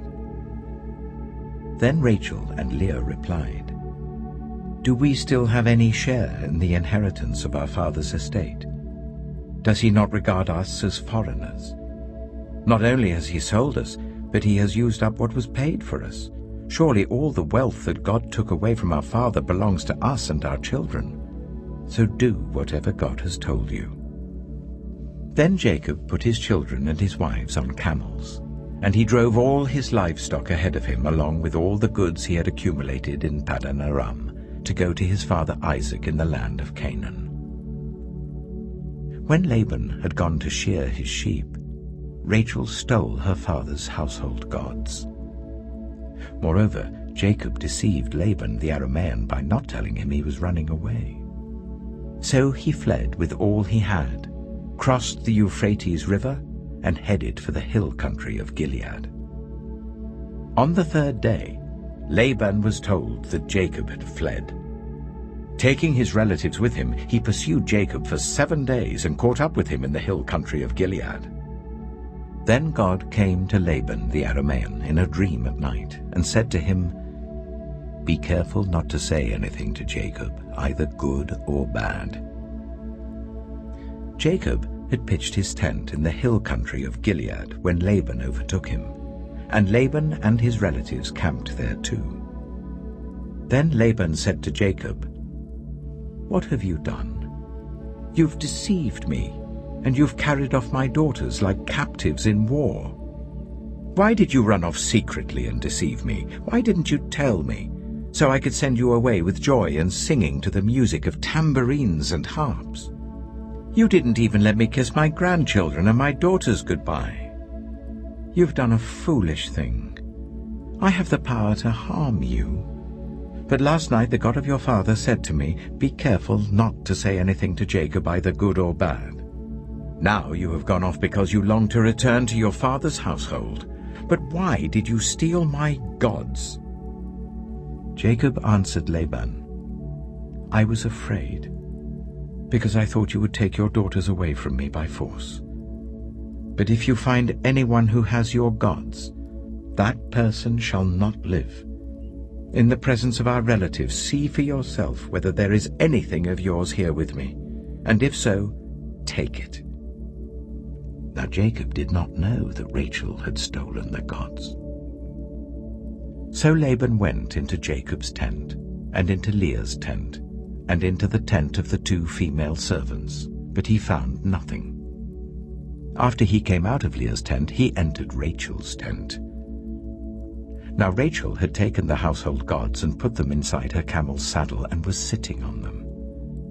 Laban searched through everything in the tent, but found nothing. Rachel said to her father, "Don't be angry, my lord, that I cannot stand up in your presence. I'm having my period." So he searched, but could not find the household gods. Jacob was angry and took Laban to task. "What is my crime?"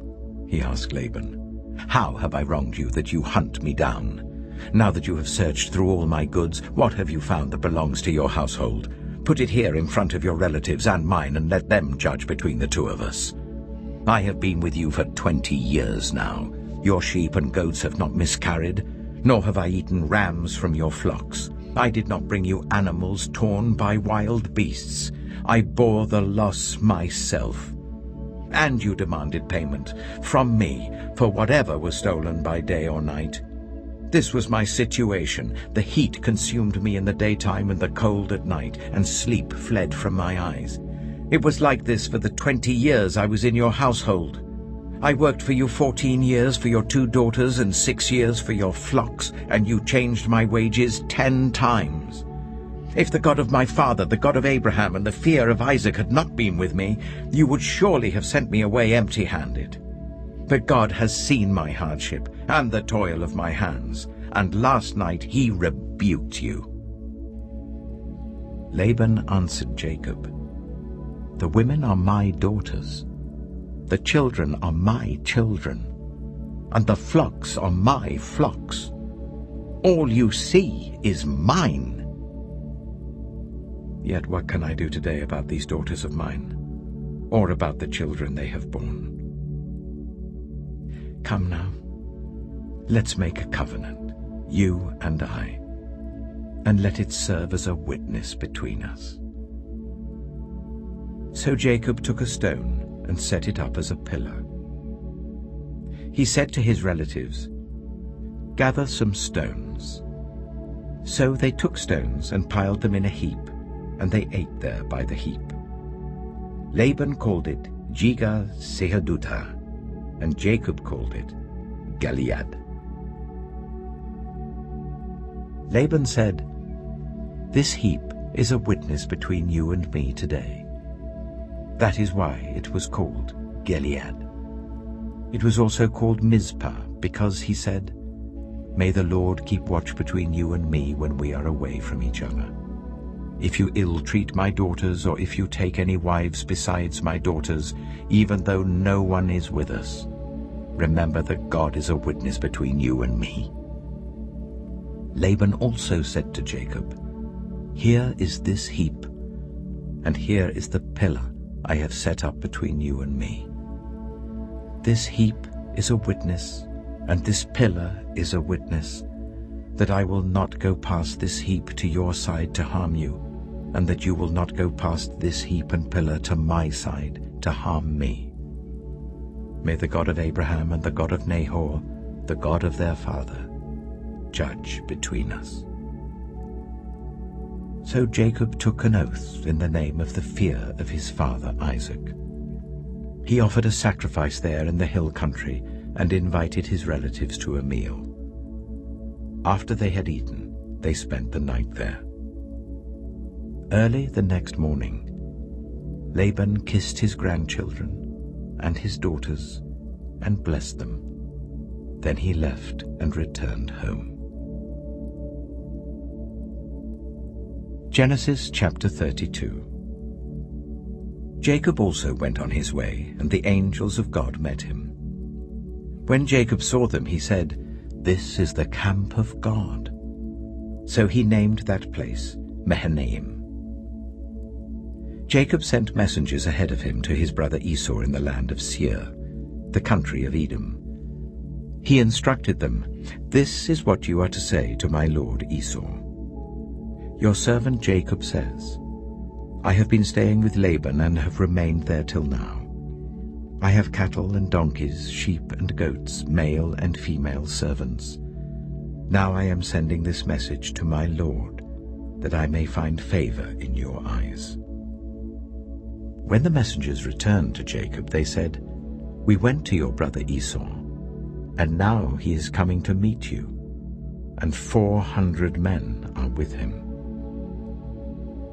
In great fear and distress, Jacob divided the people who were with him into 2 groups, and the flocks and herds and camels as well. He thought, if Esau comes and attacks one group, the group that is left may escape. Then Jacob prayed, "O God of my father Abraham, God of my father Isaac, Lord, you who said to me, 'Go back to your country and your relatives, and I will make you prosper.' I am unworthy of all the kindness and faithfulness you have shown your servant. I had only my staff when I crossed this Jordan, but now I have become 2 camps. Save me, I pray, from the hand of my brother Esau, for I am afraid he will come and attack me, and also the mothers with their children. But you have said, I will surely make you prosper, and will make your descendants like the sand of the sea, which cannot be counted." He spent the night there, and from what he had with him, he selected a gift for his brother Esau: 200 female goats and 20 male goats, 200 ewes and 20 rams, 30 female camels with their young, 40 cows and 10 bulls, and 20 female donkeys and 10 male donkeys. He put them in the care of his servants, each herd by itself, and said to his servants, "Go ahead of me, and keep some space between the herds." He instructed the one in the lead, "When my brother Esau meets you and asks, 'Who do you belong to and where are you going, and who owns all these animals in front of you?' then you are to say, 'They belong to your servant Jacob. They are a gift sent to my lord Esau, and he is coming behind us.'" He also instructed the second, the third, and all the others who followed the herds, "You are to say the same thing to Esau when you meet him, and be sure to say, 'Your servant Jacob is coming behind us.' For he thought, 'I will pacify him with these gifts I'm sending on ahead. Later, when I see him, perhaps he will receive me.' So Jacob's gifts went on ahead of him, but he himself spent the night in the camp. That night Jacob got up and took his 2 wives, his 2 female servants, and his 11 sons, and crossed the ford of the Jabbok. After he had sent them across the stream, he sent over all his possessions. So Jacob was left alone, and a man wrestled with him till daybreak. When the man saw that he could not overpower him, he touched the socket of Jacob's hip, so that his hip was wrenched as he wrestled with the man. Then the man said, "Let me go, for it is daybreak." But Jacob replied, "I will not let you go, unless you bless me." The man asked him, "What is your name?" "Jacob," he answered. Then the man said, "Your name will no longer be Jacob, but Israel, because you have struggled with God and with humans and have overcome." Jacob said, "Please tell me your name." But he replied, "Why do you ask my name?" Then he blessed him there. So Jacob called the place Peniel, saying, "It is because I saw God face to face, and yet my life was spared." The sun rose above him as he passed Peniel, and he was limping because of his hip. Therefore to this day the Israelites do not eat the tendon attached to the socket of the hip, because the socket of Jacob's hip was touched near the tendon. Genesis chapter 33. Jacob looked up, and there was Esau, coming with his 400 men. So he divided the children among Leah, Rachel, and the 2 female servants. He put the female servants and their children in front, Leah and her children next, and Rachel and Joseph in the rear. He himself went on ahead and bowed down to the ground 7 times as he approached his brother. But Esau ran to meet Jacob and embraced him. He threw his arms around his neck and kissed him, and they wept. Then Esau looked up and saw the women and children. "Who are these with you?" he asked. Jacob answered, "They are the children God has graciously given your servant." Then the female servants and their children approached and bowed down. Next Leah and her children came and bowed down. Last of all came Joseph and Rachel, and they too bowed down. Esau asked, "What's the meaning of all these flocks and herds I met?" "To find favor in your eyes, my lord," he said. But Esau said, I already have plenty, my brother. Keep what you have for yourself." "No, please," said Jacob. "If I have found favor in your eyes, accept this gift from me. For to see your face is like seeing the face of God now that you have received me favorably. Please accept the present that was brought to you, for God has been gracious to me, and I have all I need." And because Jacob insisted, Esau accepted it. Then Esau said, "Let us be on our way. I'll accompany you." But Jacob said to him, "My Lord knows that the children are tender, and that I must care for the ewes and cows that are nursing their young. If they are driven hard just one day, all the animals will die. So let my Lord go on ahead of his servant while I move along slowly at the pace of the flocks and herds before me, and the pace of the children, until I come to my Lord in Seir." Esau said, "Then let me leave some of my men with you." "But why do that?" Jacob asked. "Just let me find favor in the eyes of my Lord." So that day Esau started on his way back to Seir. Jacob, however, went to Succoth, where he built a place for himself and made shelters for his livestock. That is why the place is called Succoth. After Jacob came from Paddan Aram, he arrived safely at the city of Shechem in Canaan, and camped within sight of the city. For 100 pieces of silver he bought from the sons of Hamor, the father of Shechem, the plot of ground where he pitched his tent.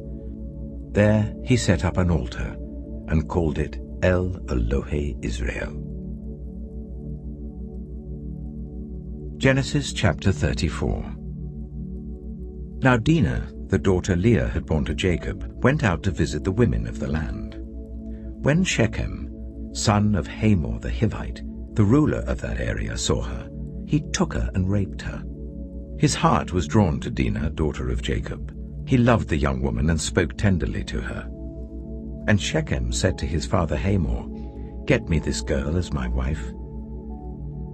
When Jacob heard that his daughter Dinah had been defiled, his sons were in the fields with his livestock, so he did nothing about it until they came home. Then Shechem's father Hamor went out to talk with Jacob. Meanwhile, Jacob's sons had come in from the fields as soon as they heard what had happened. They were shocked and furious, because Shechem had done an outrageous thing in Israel by sleeping with Jacob's daughter, a thing that should not be done. But Hamor said to them, "My son Shechem has his heart set on your daughter. Please give her to him as his wife. Intermarry with us. Give us your daughters and take our daughters for yourselves. You can settle among us. The land is open to you. Live in it, trade in it, and acquire property in it." Then Shechem said to Dinah's father and brothers, "Let me find favor in your eyes, and I will give you whatever you ask. Make the price for the bride and the gift I am to bring as great as you like, and I'll pay whatever you ask me. Only give me the young woman as my wife." Because their sister Dinah had been defiled, Jacob's sons replied deceitfully as they spoke to Shechem and his father Hamor. They said to them, "We can't do such a thing. We can't give our sister to a man who is not circumcised. That would be a disgrace to us. We will enter into an agreement with you on one condition only, that you become like us by circumcising all your males. Then we will give you our daughters and take your daughters for ourselves. We'll settle among you and become one people with you. But if you will not agree to be circumcised, we'll take our sister and go." Their proposal seemed good to Hamor and his son Shechem. The young man, who was the most honored of all his father's family, lost no time in doing what they said, because he was delighted with Jacob's daughter. So Hamor and his son Shechem went to the gate of their city to speak to the men of their city. "These men are friendly towards us," they said. "Let them live in our land and trade in it. The land has plenty of room for them. We can marry their daughters and they can marry ours. But the men will agree to live with us as one people only on the condition that our males be circumcised, as they themselves are. Won't their livestock, their property, and all their other animals become ours? So let us agree to their terms, and they will settle among us." All the men who went out of the city gate agreed with Hamor and his son Shechem, and every male in the city was circumcised. 3 days later, while all of them were still in pain, 2 of Jacob's sons, Simeon and Levi, Dinah's brothers, took their swords and attacked the unsuspecting city, killing every male. They put Hamor and his son Shechem to the sword and took Dinah from Shechem's house and left. The sons of Jacob came upon the dead bodies and looted the city where their sister had been defiled. They seized their flocks and herds and donkeys and everything else of theirs in the city and out in the fields. They carried off all their wealth and all their women and children, taking as plunder everything in the houses. Then Jacob said to Simeon and Levi, "You have brought trouble on me by making me obnoxious to the Canaanites and the Perizzites, the people living in this land. We are few in number, and if they join forces against me and attack me, I and my household will be destroyed." But they replied, "Should he have treated our sister like a prostitute?" Genesis chapter 35.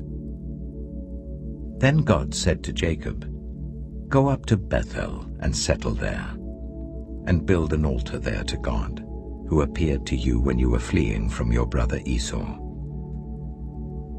So Jacob said to his household and to all who were with him, "Get rid of the foreign gods you have with you, and purify yourselves and change your clothes. Then come, let us go up to Bethel, where I will build an altar to God, who answered me in the day of my distress, and who has been with me wherever I have gone." So they gave Jacob all the foreign gods they had, and the rings in their ears, and Jacob buried them under the oak at Shechem. Then they set out, and the terror of God fell on the towns all around them, so that no one pursued them. Jacob and all the people with him came to Luz, that is Bethel, in the land of Canaan. There he built an altar, and he called the place El Bethel, because it was there that God revealed himself to him when he was fleeing from his brother. Now Deborah, Rebekah's nurse, died and was buried under the oak outside Bethel, so it was named Allon-Bacuth. After Jacob returned from Paddan Aram, God appeared to him again and blessed him. God said to him, "Your name is Jacob, but you will no longer be called Jacob. Your name will be Israel." So he named him Israel. And God said to him, "I am God Almighty. Be fruitful and increase in number. A nation and a community of nations will come from you, and kings will be among your descendants. The land I gave to Abraham and Isaac I also give to you, and I will give this land to your descendants after you." Then God went up from him at the place where he had talked with him. Jacob set up a stone pillar at the place where God had talked with him, and he poured out a drink offering on it. He also poured oil on it. Jacob called the place where God had talked with him Bethel. Then they moved on from Bethel. While they were still some distance from Ephrath, Rachel began to give birth and had great difficulty. And as she was having great difficulty in childbirth, the midwife said to her, "Don't despair, for you have another son." As she breathed her last, for she was dying, she named her son Ben-Oni, but his father named him Benjamin. So Rachel died and was buried on the way to Ephrath, that is Bethlehem. Over her tomb Jacob set up a pillar, and to this day That pillar marks Rachel's tomb. Israel moved on again and pitched his tent beyond Migdal Eder. While Israel was living in that region, Reuben went in and slept with his father's concubine Bilhah, and Israel heard of it. Jacob had 12 sons. The sons of Leah: Reuben, the firstborn of Jacob, Simeon, Levi, Judah, Issachar, and Zebulun.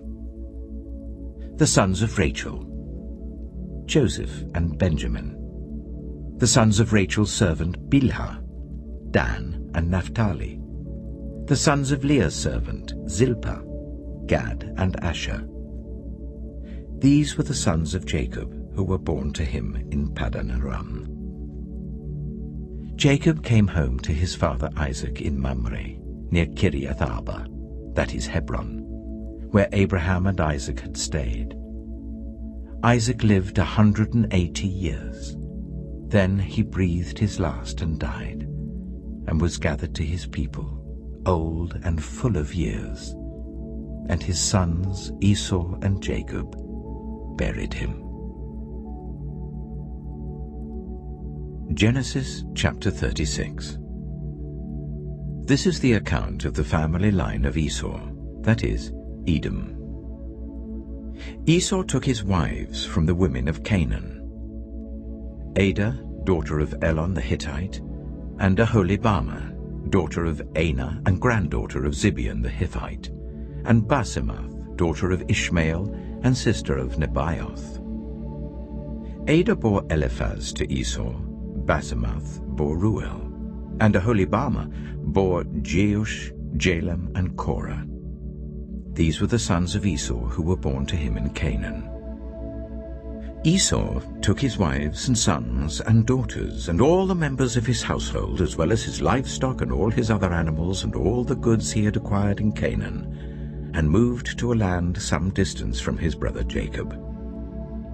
Their possessions were too great for them to remain together.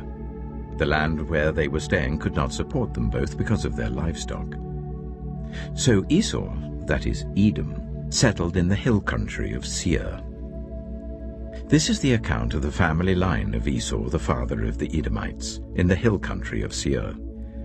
These are the names of Esau's sons: Eliphaz, the son of Esau's wife Adah, and Ruel, the son of Esau's wife Basemath. The sons of Eliphaz: Teman, Omar, Zepho, Getim, and Kenaz. Esau's son Eliphaz also had a concubine named Timnah, who bore him Amalek. These were grandsons of Esau's wife Adah. The sons of Ruel: Nahath, Zerah, Shammah, and Mitzah. These were grandsons of Esau's wife Basemath. The sons of Esau's wife Aholibamah, daughter of Anah and granddaughter of Zibeon, whom she bore to Esau: Jeush, Jalam, and Korah. These were the chiefs among Esau's descendants. The sons of Eliphaz, the firstborn of Esau: chiefs Teman, Omar, Zepho, Kenaz, Korah, Getim, and Amalek. These were the chiefs descended from Eliphaz in Edom. They were grandsons of Adah. The sons of Esau's son Ruel: chiefs Nahath, Zerah, Shammah, and Mitzah. These were the chiefs descended from Ruel in Edom. They were grandsons of Esau's wife Basemath. The sons of Esau's wife Aholibamah: chiefs Jeush, Jalam, and Korah. These were the chiefs descended from Esau's wife Aholibamah, daughter of Anah. These were the sons of Esau, that is Edom, and these were their chiefs. These were the sons of Seir the Horite, who were living in the region: Lotan, Shobal, Zibeon, Anah, Dishon, Ezer, and Dishan. These sons of Seir in Edom were Horite chiefs. The sons of Lotan: Horai and Homam. Timnah was Lotan's sister. The sons of Shobal: Alvan, Manahath, Ebal, Shapho, and Onam. The sons of Zibeon: Ea and Ana. This is the Ana who discovered the hot springs in the desert while he was grazing the donkeys of his father Zibeon. The children of Ana, Dishon and Aholibama, daughter of Ana. The sons of Dishon, Hemdan, Eshban, Ithran, and Kiran. The sons of Ezer, Bilhan, Zevan, and Achan. The sons of Dishan, Az and Aran. These were the Horite chiefs: Lotan, Shobal, Zibeon, Ana, Dishon, Ezer, and Dishan. These were the Horite chiefs according to their divisions in the land of Seir. These were the kings who reigned in Edom before any Israelite king reigned. Bela, son of Beor, became king of Edom. His city was named Dinhabah. When Bela died, Jobab, son of Zerah from Bozrah, succeeded him as king. When Jobab died, Husham from the land of the Temanites succeeded him as king. When Husham died, Hadad, son of Bedad, who defeated Midian in the country of Moab, succeeded him as king. His city was named Avith.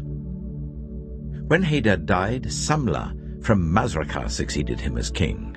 When Samlah died, Shaul from Rehoboth on the river succeeded him as king. When Shaul died, Baal-Hanan, son of Akbor, succeeded him as king. When Baal-Hanan, son of Akbor, died, Hadad succeeded him as king. His city was named Payu, and his wife's name was Mehetabel, daughter of Matred, the daughter of Mezahab. These were the chiefs descended from Esau, by name according to their clans and regions: Timnah, Alivah, Jetheth, Aholibama, Elah, Pinon, Kizah, Teman, Mibzah, Magdiel, and Iram. These were the chiefs of Edom according to their settlements in the land they occupied. This is the family line of Esau, the father of the Edomites. Genesis chapter 37. Jacob lived in the land where his father had stayed, the land of Canaan. This is the account of Jacob's family line. Joseph, a young man of 17, was tending the flocks with his brothers, the sons of Bilhah and the sons of Zilpah, his father's wives, and he brought their father a bad report about them. Now Israel loved Joseph more than any of his other sons, because he had been born to him in his old age, and he made an ornate robe for him. When his brothers saw that their father loved him more than any of them, they hated him and could not speak a kind word to him. Joseph had a dream, and when he told it to his brothers, they hated him all the more. He said to them, "Listen to this dream I had. We were binding sheaves of corn out in the field when suddenly my sheaf rose and stood upright, while your sheaves gathered round mine and bowed down to it." His brothers said to him, "Do you intend to reign over us? Will you actually rule us?" And they hated him all the more because of his dream and what he had said. Then he had another dream, and he told it to his brothers. "Listen," he said, "I had another dream, and this time the sun and moon and 11 stars were bowing down to me." When he told his father as well as his brothers, his father rebuked him and said, "What is this dream you had? Will your mother and I and your brothers actually come and bow down to the ground before you?" His brothers were jealous of him, but his father kept the matter in mind. Now his brothers had gone to graze their father's flocks near Shechem, and Israel said to Joseph, "As you know, your brothers are grazing the flocks near Shechem. Come, I'm going to send you to them." "Very well," he replied. So he said to him, "Go and see if all is well with your brothers and with the flocks, and bring word back to me." Then he sent him off from the valley of Hebron. When Joseph arrived at Shechem, a man found him wandering around in the fields and asked him, "What are you looking for?" He replied, "I'm looking for my brothers. Can you tell me where they are grazing their flocks?" "They've moved on from here," the man answered. I heard them say, 'Let's go to Dothan.' So Joseph went after his brothers and found them near Dothan. But they saw him in the distance, and before he reached them, they plotted to kill him. 'Here comes that dreamer,' they said to each other. 'Come now, let's kill him and throw him into one of these cisterns and say that a ferocious animal devoured him. Then we'll see what comes of his dreams.' When Reuben heard this, he tried to rescue him from their hands. 'Let's not take his life,' he said. 'Don't shed any blood. Throw him into this cistern here in the wilderness, but don't lay a hand on him.' Reuben said this to rescue him from them and take him back to his father. So when Joseph came to his brothers, they stripped him of his robe, the ornate robe he was wearing, and they took him and threw him into the cistern. The cistern was empty, there was no water in it. As they sat down to eat their meal, they looked up and saw a caravan of Ishmaelites coming from Gilead. Their camels were loaded with spices, balm and myrrh, and they were on their way to take them down to Egypt. Judah said to his brothers, "What will we gain if we kill our brother and cover up his blood? Come, let's sell him to the Ishmaelites and not lay our hands on him. After all, he is our brother, our own flesh and blood." His brothers agreed. So when the Midianite merchants came by, his brothers pulled Joseph up out of the cistern and sold him for 20 shekels of silver to the Ishmaelites, who took him to Egypt. When Reuben returned to the cistern and saw that Joseph was not there, he tore his clothes. He went back to his brothers and said, "The boy isn't there. Where can I turn now?" Then they got Joseph's robe, slaughtered a goat and dipped the robe in the blood.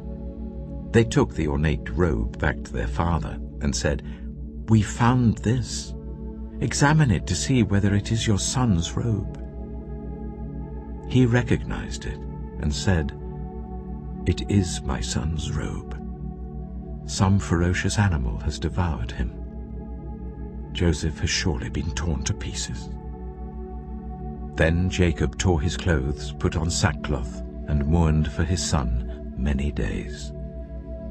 All his sons and daughters came to comfort him, but he refused to be comforted. "No," he said, "I will continue to mourn until I join my son in the grave." So his father wept for him.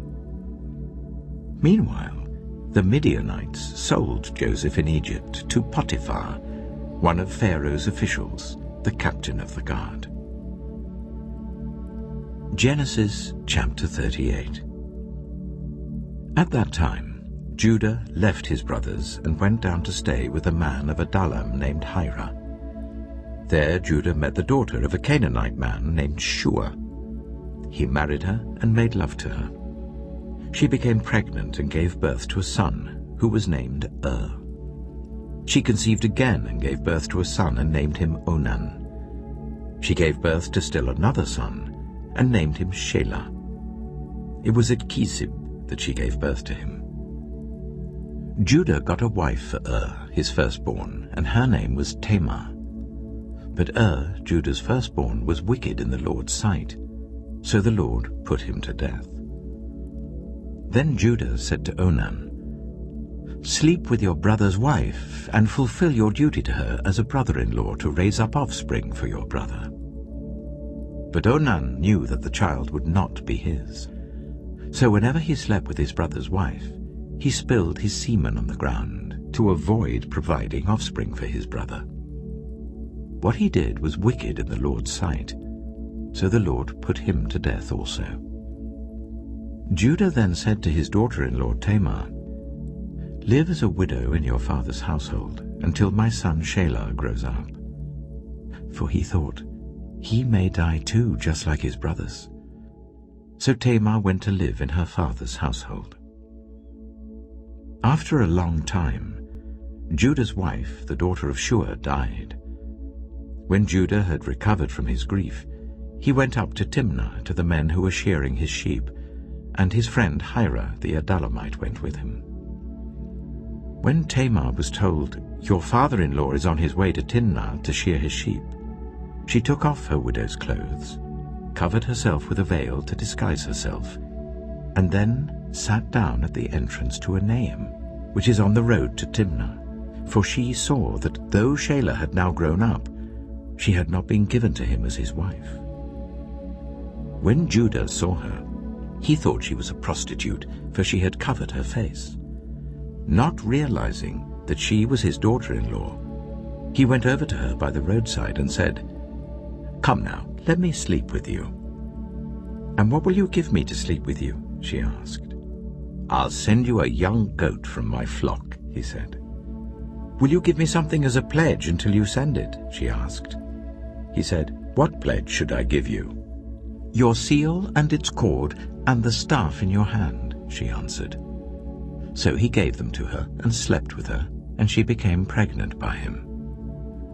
After she left, she took off her veil and put on her widow's clothes again.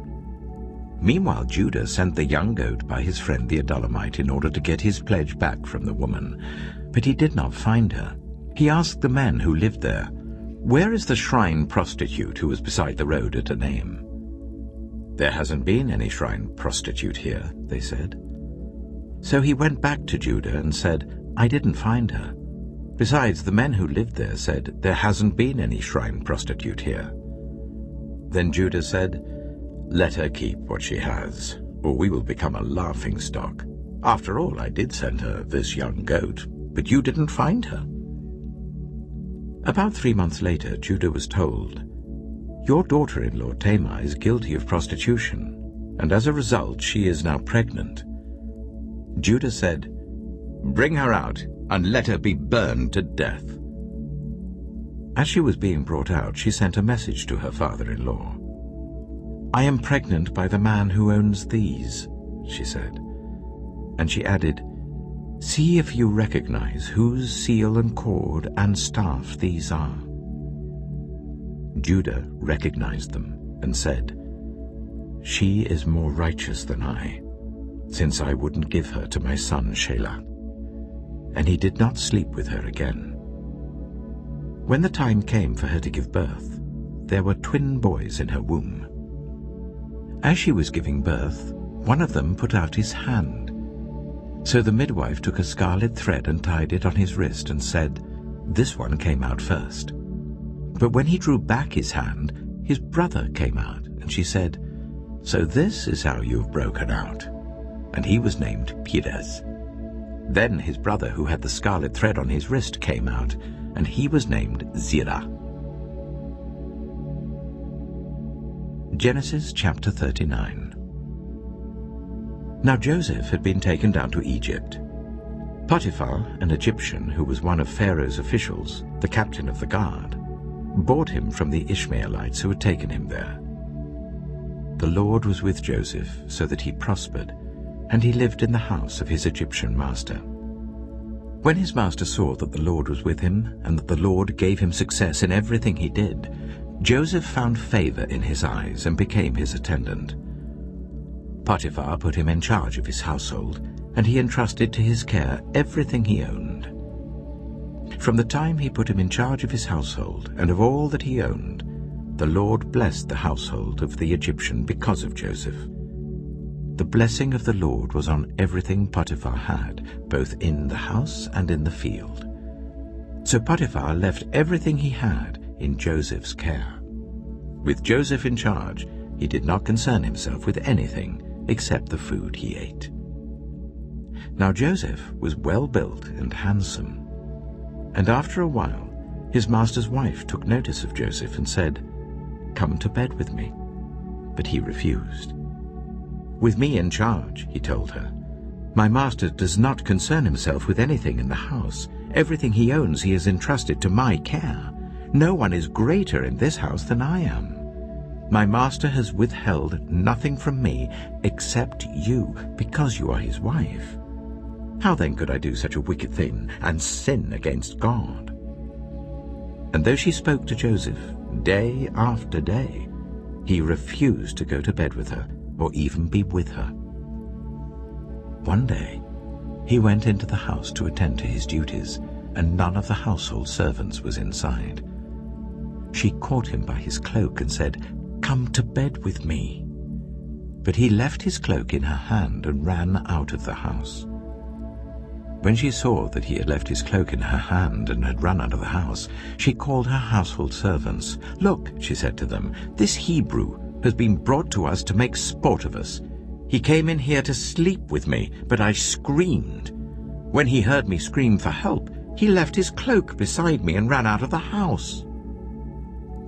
She kept his cloak beside her until his master came home. Then she told him this story. "That Hebrew slave you brought us came to me to make sport of me. But as soon as I screamed for help, he left his cloak beside me and ran out of the house." When his master heard the story his wife told him, saying, "This is how your slave treated me," he burned with anger. Joseph's master took him and put him in prison, the place where the king's prisoners were confined. But while Joseph was there in the prison, the Lord was with him. He showed him kindness and granted him favor in the eyes of the prison warden. So the warden put Joseph in charge of all those held in the prison, and he was made responsible for all that was done there.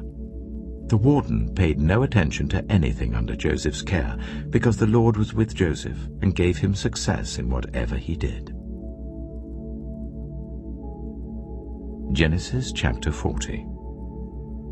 Sometime later, the cupbearer and the baker of the king of Egypt offended their master, the king of Egypt. Pharaoh was angry with his two officials, the chief cupbearer and the chief baker, and put them in custody in the house of the captain of the guard, in the same prison where Joseph was confined. The captain of the guard assigned them to Joseph, and he attended them. After they had been in custody for some time, each of the two men, the cupbearer and the baker of the king of Egypt, who were being held in prison, had a dream the same night, and each dream had a meaning of its own. When Joseph came to them the next morning, he saw that they were dejected. So he asked Pharaoh's officials who were in custody with him in his master's house, "Why do you look so sad today?" "We both had dreams," they answered, "but there is no one to interpret them." Then Joseph said to them, "Do not interpretations belong to God? Tell me your dreams." So the chief cupbearer told Joseph his dream. He said to him, "In my dream, I saw a vine in front of me, and on the vine were 3 branches. As soon as it budded, it blossomed, and its clusters ripened into grapes. Pharaoh's cup was in my hand, and I took the grapes, squeezed them into Pharaoh's cup, and put the cup in his hand." "This is what it means," Joseph said to him. "The 3 branches are 3 days. Within 3 days, Pharaoh will lift up your head and restore you to your position, and you will put Pharaoh's cup in his hand, just as you used to do when you were his cupbearer. But when all goes well with you, remember me and show me kindness. Mention me to Pharaoh and get me out of this prison. I was forcibly carried off from the land of the Hebrews, and even here I've done nothing to deserve being put in a dungeon."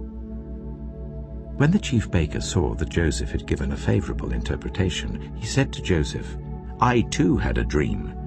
On my head were 3 baskets of bread. In the top basket were all kinds of baked goods for Pharaoh, but the birds were eating them out of the basket on my head." "This is what it means," Joseph said. "The 3 baskets are 3 days. Within 3 days, Pharaoh will lift off your head and impale your body on a pole, and the birds will eat away your flesh." Now the 3rd day was Pharaoh's birthday, and he gave a feast for all his officials. He lifted up the heads of the chief cupbearer and the chief baker in the presence of his officials. He restored the chief cupbearer to his position, so that he once again put the cup into Pharaoh's hand. But he impaled the chief baker, just as Joseph had said to them in his interpretation. The chief cupbearer, however, did not remember Joseph. He forgot him. Genesis chapter 41. When 2 full years had passed, Pharaoh had a dream. He was standing by the Nile, when out of the river there came up 7 cows, sleek and fat, and they grazed among the reeds. After them 7 other cows, ugly and gaunt, came up out of the Nile and stood beside those on the riverbank. And the cows that were ugly and gaunt ate up the 7 sleek, fat cows. Then Pharaoh woke up. He fell asleep again and had a second dream. 7 ears of corn, healthy and good, were growing on a single stalk. After them 7 other ears of corn sprouted, thin and scorched by the east wind. The thin ears of corn swallowed up the 7 healthy, full ears. Then Pharaoh woke up. It had been a dream. In the morning his mind was troubled, so he sent for all the magicians and wise men of Egypt. Pharaoh told them his dreams, but no one could interpret them for him. Then the chief cupbearer said to Pharaoh, "Today I'm reminded of my shortcomings. Pharaoh was once angry with his servants, and he imprisoned me and the chief baker in the house of the captain of the guard. Each of us had a dream the same night, and each dream had a meaning of its own. Now a young Hebrew was there with us, a servant of the captain of the guard. We told him our dreams, and he interpreted them for us, giving each man the interpretation of his dream. And things turned out exactly as he interpreted them to us. I was restored to my position, and the other man was impaled." So Pharaoh sent for Joseph, and he was quickly brought from the dungeon. When he had shaved and changed his clothes, he came before Pharaoh. Pharaoh said to Joseph, "I had a dream, and no one can interpret it. But I've heard it said of you that when you hear a dream, you can interpret it." "I cannot do it," Joseph replied to Pharaoh, "but God will give Pharaoh the answer he desires." Then Pharaoh said to Joseph, "In my dream I was standing on the bank of the Nile, when out of the river there came up 7 cows, fat and sleek, and they grazed among the reeds. After them 7 other cows came up, scrawny and very ugly and lean. I had never seen such ugly cows in all the land of Egypt. The lean, ugly cows ate up the 7 fat cows that came up first. But even after they ate them, no one could tell that they had done so. They looked just as ugly as before. Then I woke up. In my dream I saw 7 ears of corn, full and good, growing on a single stalk. After them 7 other ears sprouted, withered and thin and scorched by the east wind. The thin ears of corn swallowed up the 7 good ears. I told this to the magicians, but none of them could explain it to me." Then Joseph said to Pharaoh, "The dreams of Pharaoh are one and the same. God has revealed to Pharaoh what he is about to do. The 7 good cows are 7 years, and the 7 good ears of corn are 7 years. It is one and the same dream. The 7 lean, ugly cows that came up afterward are 7 years, and so are the 7 worthless ears of corn scorched by the east wind. They are 7 years of famine. It is just as I said to Pharaoh. God has shown Pharaoh what he is about to do. 7 years of great abundance are coming throughout the land of Egypt, but 7 years of famine will follow them. Then all the abundance in Egypt will be forgotten, and the famine will ravage the land. The abundance in the land will not be remembered, because the famine that follows it will be so severe. The reason the dream was given to Pharaoh in 2 forms is that the matter has been firmly decided by God, and God will do it soon. And now let Pharaoh look for a discerning and wise man, and put him in charge of the land of Egypt. Let Pharaoh appoint commissioners over the land to take 1/5 of the harvest of Egypt during the 7 years of abundance. They should collect all the food of these good years that are coming, and store up the grain under the authority of Pharaoh to be kept in the cities for food. This food should be held in reserve for the country, to be used during the 7 years of famine that will come upon Egypt, so that the country may not be ruined by the famine." The plan seemed good to Pharaoh and to all his officials. So Pharaoh asked them, "Can we find anyone like this man, one in whom is the Spirit of God?" Then Pharaoh said to Joseph, "Since God has made all this known to you, there is no one so discerning and wise as you.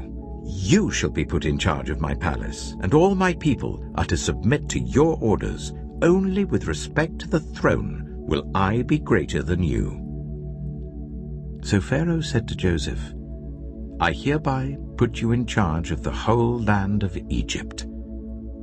Then Pharaoh took his signet ring from his finger and put it on Joseph's finger. He dressed him in robes of fine linen and put a gold chain around his neck. He had him ride in a chariot as his second in command, and people shouted before him, "Make way!" Thus he put him in charge of the whole land of Egypt. Then Pharaoh said to Joseph, "I am Pharaoh, but without your word, no one will lift hand or foot in all Egypt." Pharaoh gave Joseph the name Zapanath-Paneah, and gave him Asenath, daughter of Potipharah, priest of On, to be his wife. And Joseph went throughout the land of Egypt. Joseph was 30 years old when he entered the service of Pharaoh, king of Egypt, and Joseph went out from Pharaoh's presence and traveled throughout Egypt. During the 7 years of abundance, the land produced plentifully. Joseph collected all the food produced in those 7 years of abundance in Egypt and stored it in the cities. In each city he put the food grown in the fields surrounding it. Joseph stored up huge quantities of grain like the sand of the sea. It was so much that he stopped keeping records because it was beyond measure. Before the years of famine came, 2 sons were born to Joseph by Asenath, daughter of Potipharah, priest of On. Joseph named his firstborn Manasseh, and said, "It is because God has made me forget all my trouble and all my father's household." The second son he named Ephraim, and said, "It is because God has made me fruitful in the land of my suffering." The 7 years of abundance in Egypt came to an end, and the 7 years of famine began, just as Joseph had said. There was famine in all the other lands, but in the whole land of Egypt there was food. When all Egypt began to feel the famine, the people cried to Pharaoh for food. Then Pharaoh told all the Egyptians, "Go to Joseph and do what he tells you." When the famine had spread over the whole country, Joseph opened all the storehouses and sold grain to the Egyptians, for the famine was severe throughout Egypt. And all the world came to Egypt to buy grain from Joseph, because the famine was severe everywhere. Genesis chapter 42. When Jacob learned that there was grain in Egypt, he said to his sons, "Why do you just keep looking at each other?" He continued, "I have heard that there is grain in Egypt. Go down there and buy some for us, so that we may live and not die." Then 10 of Joseph's brothers went down to buy grain from Egypt. But Jacob did not send Benjamin, Joseph's brother, with the others, because he was afraid that harm might come to him. So Israel's sons were among those who went to buy grain, for there was famine in the land of Canaan also. Now Joseph was the governor of the land, the person who sold grain to all its people. So when Joseph's brothers arrived, they bowed down to him with their faces to the ground. As soon as Joseph saw his brothers, he recognized them, but he pretended to be a stranger and spoke harshly to them. "Where do you come from?" he asked. "From the land of Canaan," they replied, "to buy food." Although Joseph recognized his brothers, they did not recognize him. Then he remembered his dreams about them and said to them, "You are spies. You have come to see where our land is unprotected." "No, my lord," they answered. "Your servants have come to buy food. We are all the sons of one man. Your servants are honest men, not spies." "No," he said to them. "You have come to see where our land is unprotected." But they replied, Your servants were 12 brothers, the sons of one man who lives in the land of Canaan. The youngest is now with our father, and one is no more." Joseph said to them, "It is just as I told you. You are spies. And this is how you will be tested. As surely as Pharaoh lives, you will not leave this place unless your youngest brother comes here. Send one of your number to get your brother. The rest of you will be kept in prison, so that your words may be tested to see if you are telling the truth. If you are not, then as surely as Pharaoh lives, you are spies." And he put them all in custody for 3 days. On the 3rd day, Joseph said to them, "Do this, and you will live, for I fear God. If you are honest men, let one of your brothers stay here in prison, while the rest of you go and take grain back for your starving households. But you must bring your youngest brother to me, so that your words may be verified, and that you may not die." This they proceeded to do. They said to one another, "Surely we are being punished because of our brother. We saw how distressed he was when he pleaded with us for his life, but we would not listen. That's why this distress has come on us." Reuben replied, "Didn't I tell you not to sin against the boy? But you wouldn't listen. Now we must give an accounting for his blood." They did not realize that Joseph could understand them, since he was using an interpreter. He turned away from them and began to weep, but then came back and spoke to them again. He had Simeon taken from them and bound before their eyes. Joseph gave orders to fill their bags with grain, to put each man's silver back in his sack, and to give them provisions for their journey. After this was done for them, they loaded their grain on their donkeys and left. At the place where they stopped for the night, one of them opened his sack to get feed for his donkey, and he saw his silver in the mouth of his sack. "My silver has been returned," he said to his brothers. "Here it is in my sack."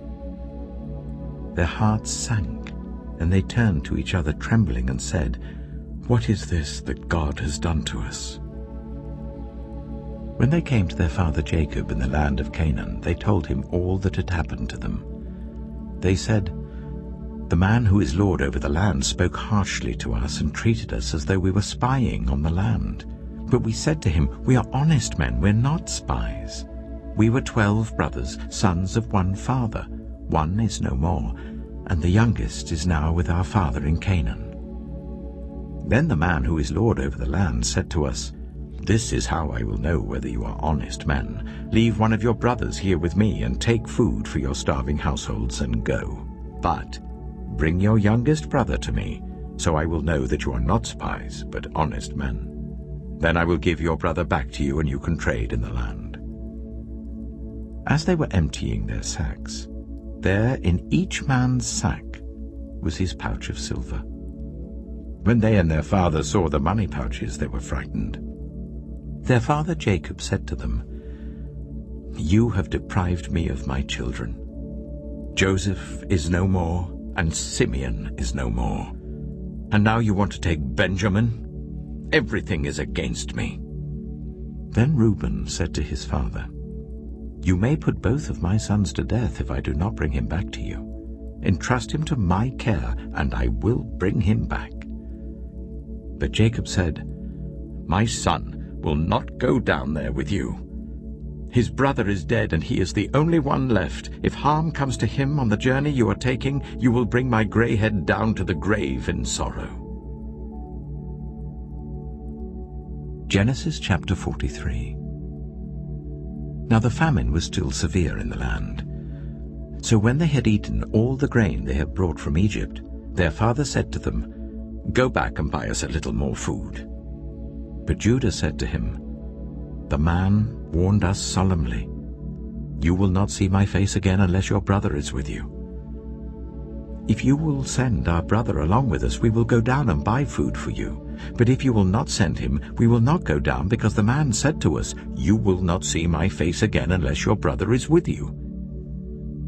Israel asked, "Why did you bring this trouble on me by telling the man you had another brother?" They replied, The man questioned us closely about ourselves and our family. "Is your father still living?" he asked us.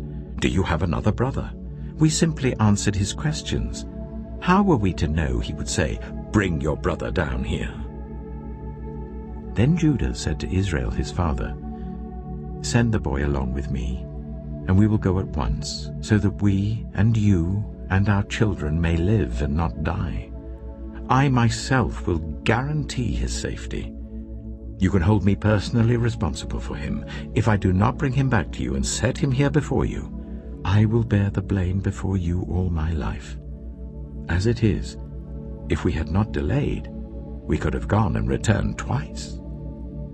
Then their father Israel said to them, "If it must be, then do this. Put some of the best products of the land in your bags and take them down to the man as a gift. A little balm and a little honey, some spices and myrrh, some pistachio nuts and almonds. Take double the amount of silver with you, for you must return the silver that was put back into the mouths of your sacks. Perhaps it was a mistake. Take your brother also, and go back to the man at once.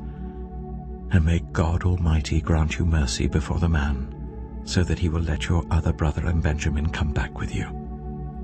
As for me, if I am bereaved, I am bereaved." So the men took the gifts and double the amount of silver, and Benjamin also. They hurried down to Egypt and presented themselves to Joseph. When Joseph saw Benjamin with them, he said to the steward of his house, "Take these men to my house, slaughter an animal and prepare a meal. They are to eat with me at noon." The man did as Joseph told him and took the men to Joseph's house. Now the men were frightened when they were taken to his house. They thought, "We were brought here because of the silver that was put back into our sacks the first time. He wants to attack us and overpower us and seize us as slaves and take our donkeys." So they went up to Joseph's steward and spoke to him at the entrance to the house. "We beg your pardon, our lord," they said. "We came down here the first time to buy food, but at the place where we stopped for the night we opened our sacks and each of us found his silver, the exact weight, in the mouth of his sack. So we have brought it back with us. We have also brought additional silver with us to buy food. We don't know who put our silver in our sacks." "It's all right," he said. "Don't be afraid. Your God, the God of your father, has given you treasure in your sacks. I received your silver." Then he brought Simeon out to them. The steward took the men into Joseph's house, gave them water to wash their feet, and provided fodder for their donkeys. They prepared their gifts for Joseph's arrival at noon, because they had heard that they were to eat there. When Joseph came home, they presented to him the gifts they had brought into the house, and they bowed down before him to the ground. He asked them how they were, and then he said, "How is your aged father you told me about? Is he still living?" They replied, "Your servant our father is still alive and well," and they bowed down, prostrating themselves before him. As he looked about and saw his brother Benjamin, his own mother's son, he asked, "Is this your youngest brother, the one you told me about?" And he said, "God be gracious to you, my son." Deeply moved at the sight of his brother, Joseph hurried out and looked for a place to weep. He went into his private room and wept there. After he had washed his face, he came out and, controlling himself, said, "Serve the food." They served him by himself, the brothers by themselves, and the Egyptians who ate with him by themselves, because Egyptians could not eat with Hebrews, for that is detestable to Egyptians. The men had been seated before him in the order of their ages, from the firstborn to the youngest, and they looked at each other in astonishment. When portions were served to them from Joseph's table, Benjamin's portion was 5 times as much as anyone else's. So they feasted and drank freely with him. Genesis chapter 44. Now Joseph gave these instructions to the steward of his house. Fill the men's sacks with as much food as they can carry, and put each man's silver in the mouth of his sack. Then put my cup, the silver one, in the mouth of the youngest one's sack, along with the silver for his grain. And he did as Joseph said. As morning dawned, the men were sent on their way with their donkeys. They had not gone far from the city when Joseph said to his steward, "Go after those men at once, and when you catch up with them, say to them, 'Why have you repaid good with evil? Isn't this the cup my master drinks from, and also uses for divination? This is a wicked thing you have done.'" When he caught up with them, he repeated these words to them. But they said to him, "Why does my lord say such things? Far be it from your servants to do anything like that. We even brought back to you from the land of Canaan the silver we found inside the mouths of our sacks. So why would we steal silver or gold from your master's house? If any of your servants is found to have it, he will die, and the rest of us will become my lord's slaves." "Very well then," he said, "let it be as you say. Whoever is found to have it will become my slave. The rest of you will be free from blame." Each of them quickly lowered his sack to the ground and opened it. Then the steward proceeded to search, beginning with the oldest and ending with the youngest. And the cup was found in Benjamin's sack. At this they tore their clothes. Then they all loaded their donkeys and returned to the city. Joseph was still in the house when Judah and his brothers came in, and they threw themselves to the ground before him. Joseph said to them, "What is this you have done? Don't you know that a man like me can find things out by divination?" "What can we say to my lord?" Judah replied. "What can we say?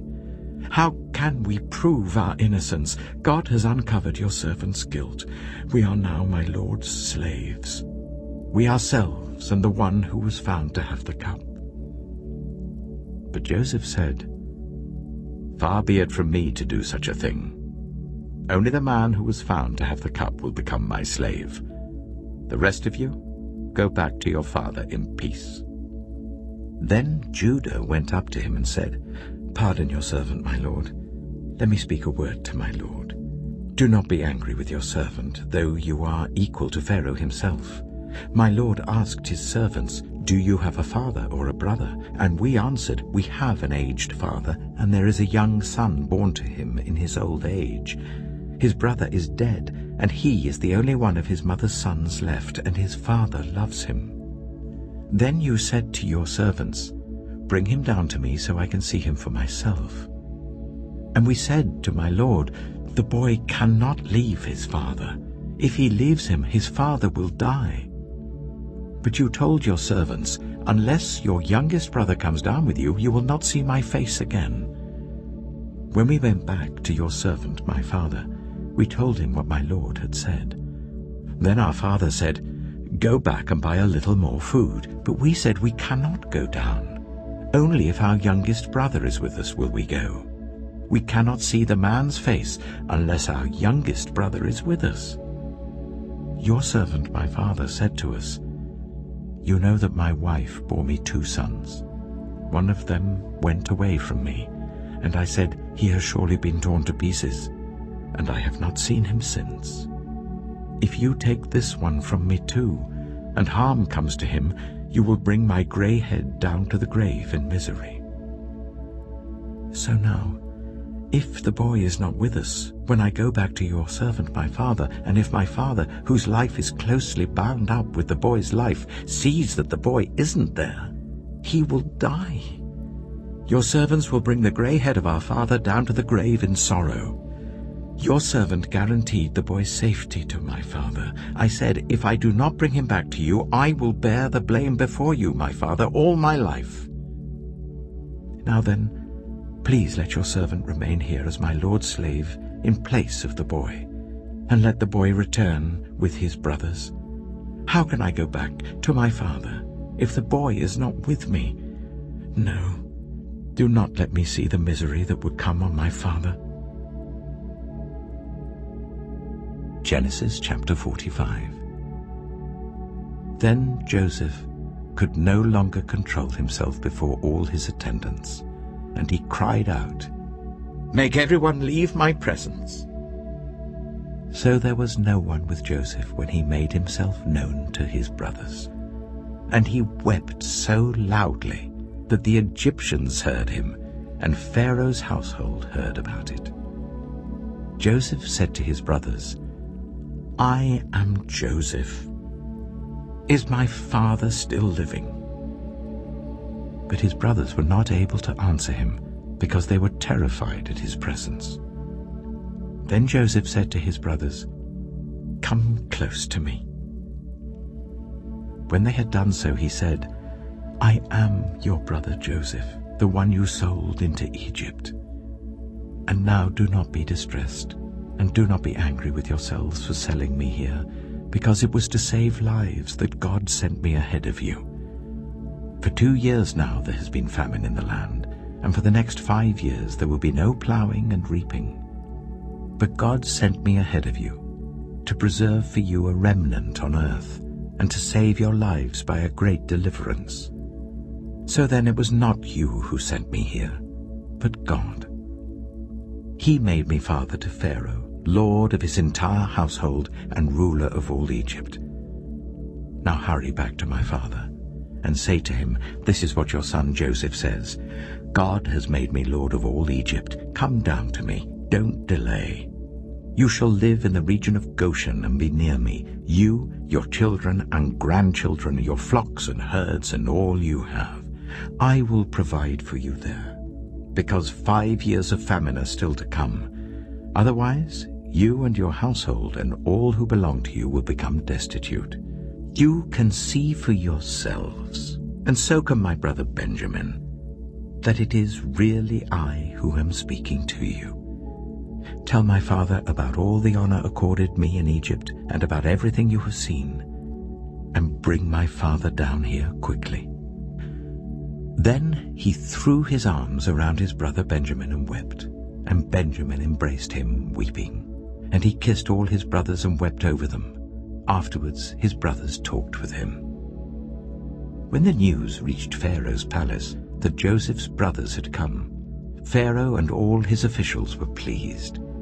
Pharaoh said to Joseph, "Tell your brothers, do this. Load your animals and return to the land of Canaan, and bring your father and your families back to me.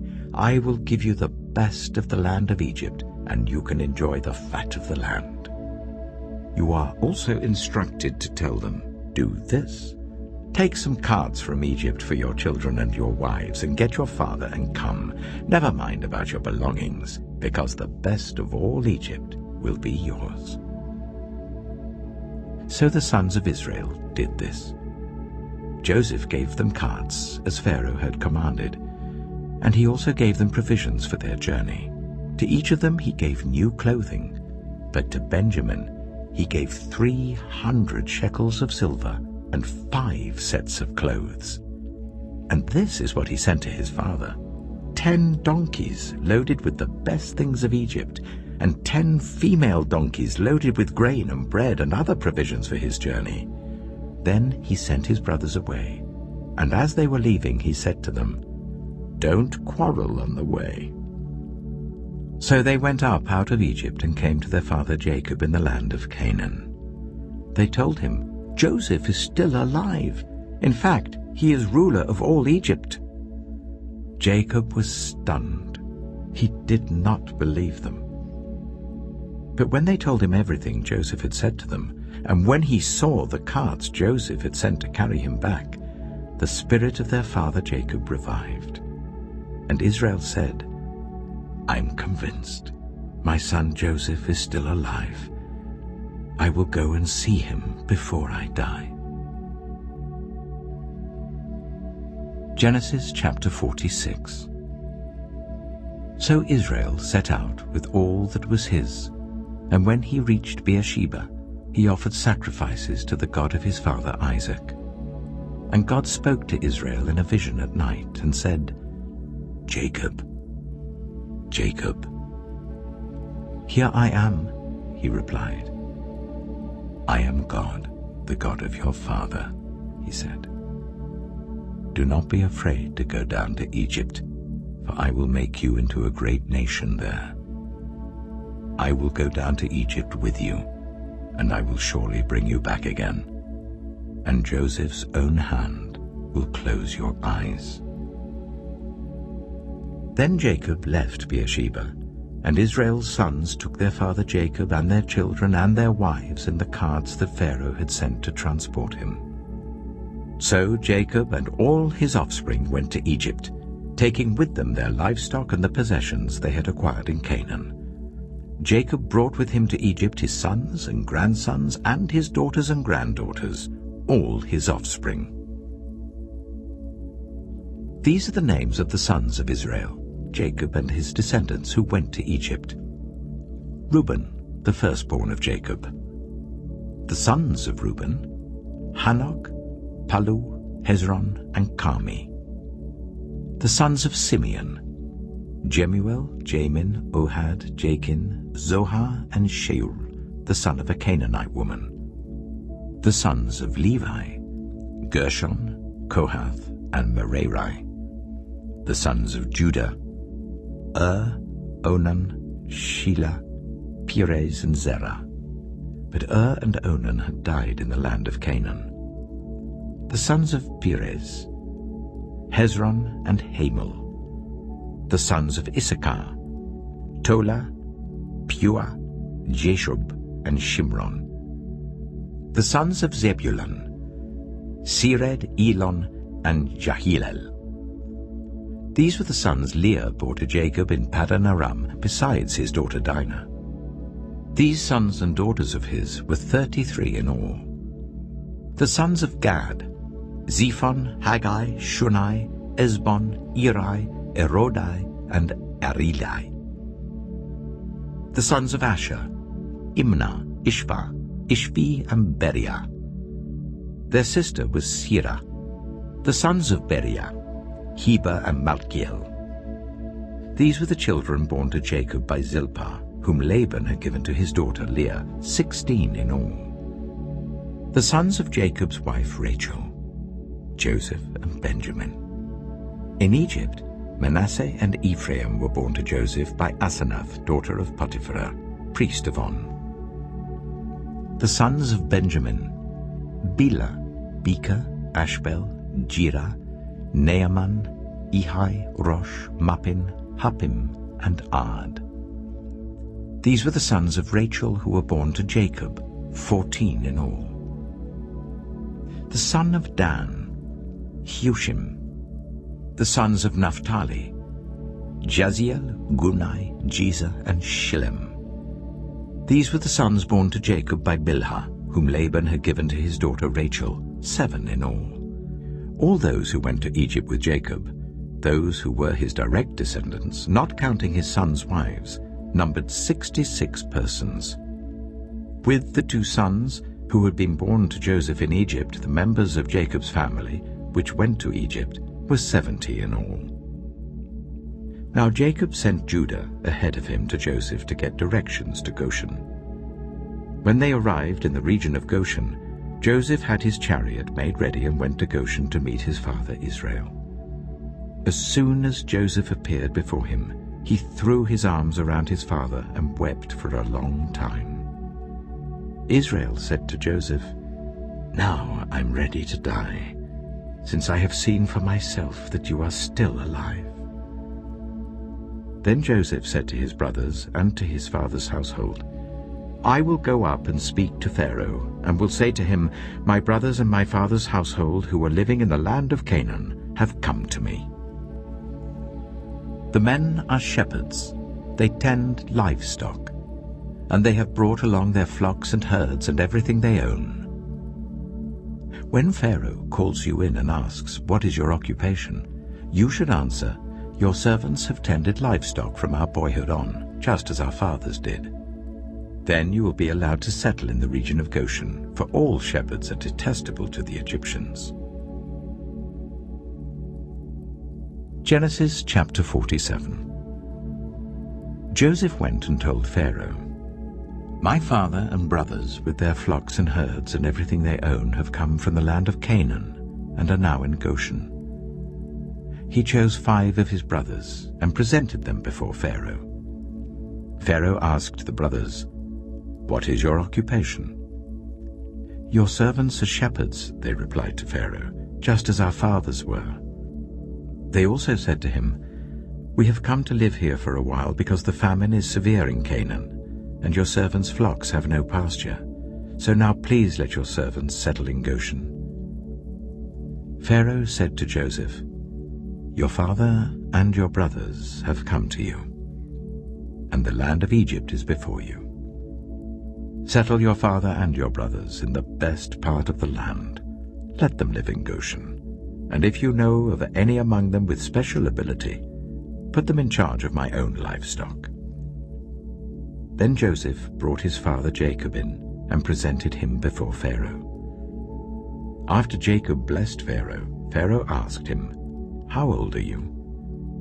And Jacob said to Pharaoh, "The years of my pilgrimage are 130. My years have been few and difficult, and they do not equal the years of the pilgrimage of my fathers." Then Jacob blessed Pharaoh and went out from his presence. So Joseph settled his father and his brothers in Egypt and gave them property in the best part of the land, the district of Ramesses, as Pharaoh directed. Joseph also provided his father and his brothers and all his father's household with food according to the number of their children. There was no food, however, in the whole region because the famine was severe. Both Egypt and Canaan wasted away because of the famine. Joseph collected all the money that was to be found in Egypt and Canaan in payment for the grain that they were buying, and he brought it to Pharaoh's palace. When the money of the people of Egypt and Canaan was gone, all Egypt came to Joseph and said, "Give us food. Why should we die before your eyes? Our money is all gone." "Then bring your livestock," said Joseph. "I will sell you food in exchange for your livestock, since your money is gone." So they brought their livestock to Joseph, and he gave them food in exchange for their horses, their sheep and goats, their cattle and donkeys. And he brought them through that year with food in exchange for all their livestock. When that year was over, they came to him the following year and said, "We cannot hide from our lord the fact that since our money is gone and our livestock belongs to you, there is nothing left for our lord except our bodies and our land. Why should we perish before your eyes, we and our land as well? Buy us and our land in exchange for food, and we with our land will be in bondage to Pharaoh. Give us seed so that we may live and not die, and that the land may not become desolate." So Joseph bought all the land in Egypt for Pharaoh. The Egyptians, one and all, sold their fields because the famine was too severe for them. The land became Pharaoh's, and Joseph reduced the people to servitude from one end of Egypt to the other. However, he did not buy the land of the priests, because they received a fixed allowance from Pharaoh, and had food enough from the allowance Pharaoh gave them. That is why they did not sell their land. Joseph said to the people, "Now that I have bought you and your land today for Pharaoh, here is seed for you so you can plant the ground. But when the crop comes in, give 1/5 of it to Pharaoh. The other 4/5 you may keep as seed for the fields and as food for yourselves and your households and your children." "You have saved our lives," they said. "May we find favor in the eyes of our Lord. We will be in bondage to Pharaoh." So Joseph established it as a law concerning land in Egypt, still in force today, that 1/5 of the produce belongs to Pharaoh. It was only the land of the priests that did not become Pharaoh's. Now the Israelites settled in Egypt in the region of Goshen. They acquired property there and were fruitful and increased greatly in number. Jacob lived in Egypt 17 years, and the years of his life were 147. When the time drew near for Israel to die, he called for his son Joseph and said to him, "If I have found favor in your eyes, put your hand under my thigh and promise that you will show me kindness and faithfulness. Do not bury me in Egypt, but when I rest with my fathers, carry me out of Egypt and bury me where they are buried." "I will do as you say," he said. "Swear to me," he said. Then Joseph swore to him, and Israel worshipped as he leaned on the top of his staff. Genesis chapter 48. Sometime later Joseph was told, "Your father is ill." So he took his 2 sons, Manasseh and Ephraim, along with him. When Jacob was told, "Your son Joseph has come to you," Israel rallied his strength and sat up on the bed. Jacob said to Joseph, "God Almighty appeared to me at Luz in the land of Canaan, and there he blessed me and said to me, 'I am going to make you fruitful and increase your numbers. I will make you a community of peoples, and I will give this land as an everlasting possession to your descendants after you.' Now then, your 2 sons born to you in Egypt before I came to you here will be reckoned as mine. Ephraim and Manasseh will be mine, just as Reuben and Simeon are mine. Any children born to you after them will be yours. In the territory they inherit, they will be reckoned under the names of their brothers. As I was returning from Padan, to my sorrow, Rachel died in the land of Canaan while we were still on the way, a little distance from Ephrath. So I buried her there beside the road to Ephrath, that is Bethlehem." When Israel saw the sons of Joseph, he asked, "Who are these?" "They are the sons God has given me here," Joseph said to his father. Then Israel said, "Bring them to me so I may bless them." Now Israel's eyes were failing because of old age, and he could hardly see. So Joseph brought his sons close to him, and his father kissed them and embraced them. Israel said to Joseph, "I never expected to see your face again, and now God has allowed me to see your children too." Then Joseph removed them from Israel's knees and bowed down with his face to the ground. And Joseph took both of them, Ephraim on his right towards Israel's left hand, and Manasseh on his left towards Israel's right hand, and brought them close to him. But Israel reached out his right hand and put it on Ephraim's head, though he was the younger, and crossing his arms, he put his left hand on Manasseh's head, even though Manasseh was the firstborn. Then he blessed Joseph and said, "May the God before whom my fathers, Abraham and Isaac, walked faithfully, the God who has been my shepherd all my life to this day, the angel who has delivered me from all harm, may he bless these boys. May they be called by my name and the names of my fathers, Abraham and Isaac, and may they increase greatly on the earth."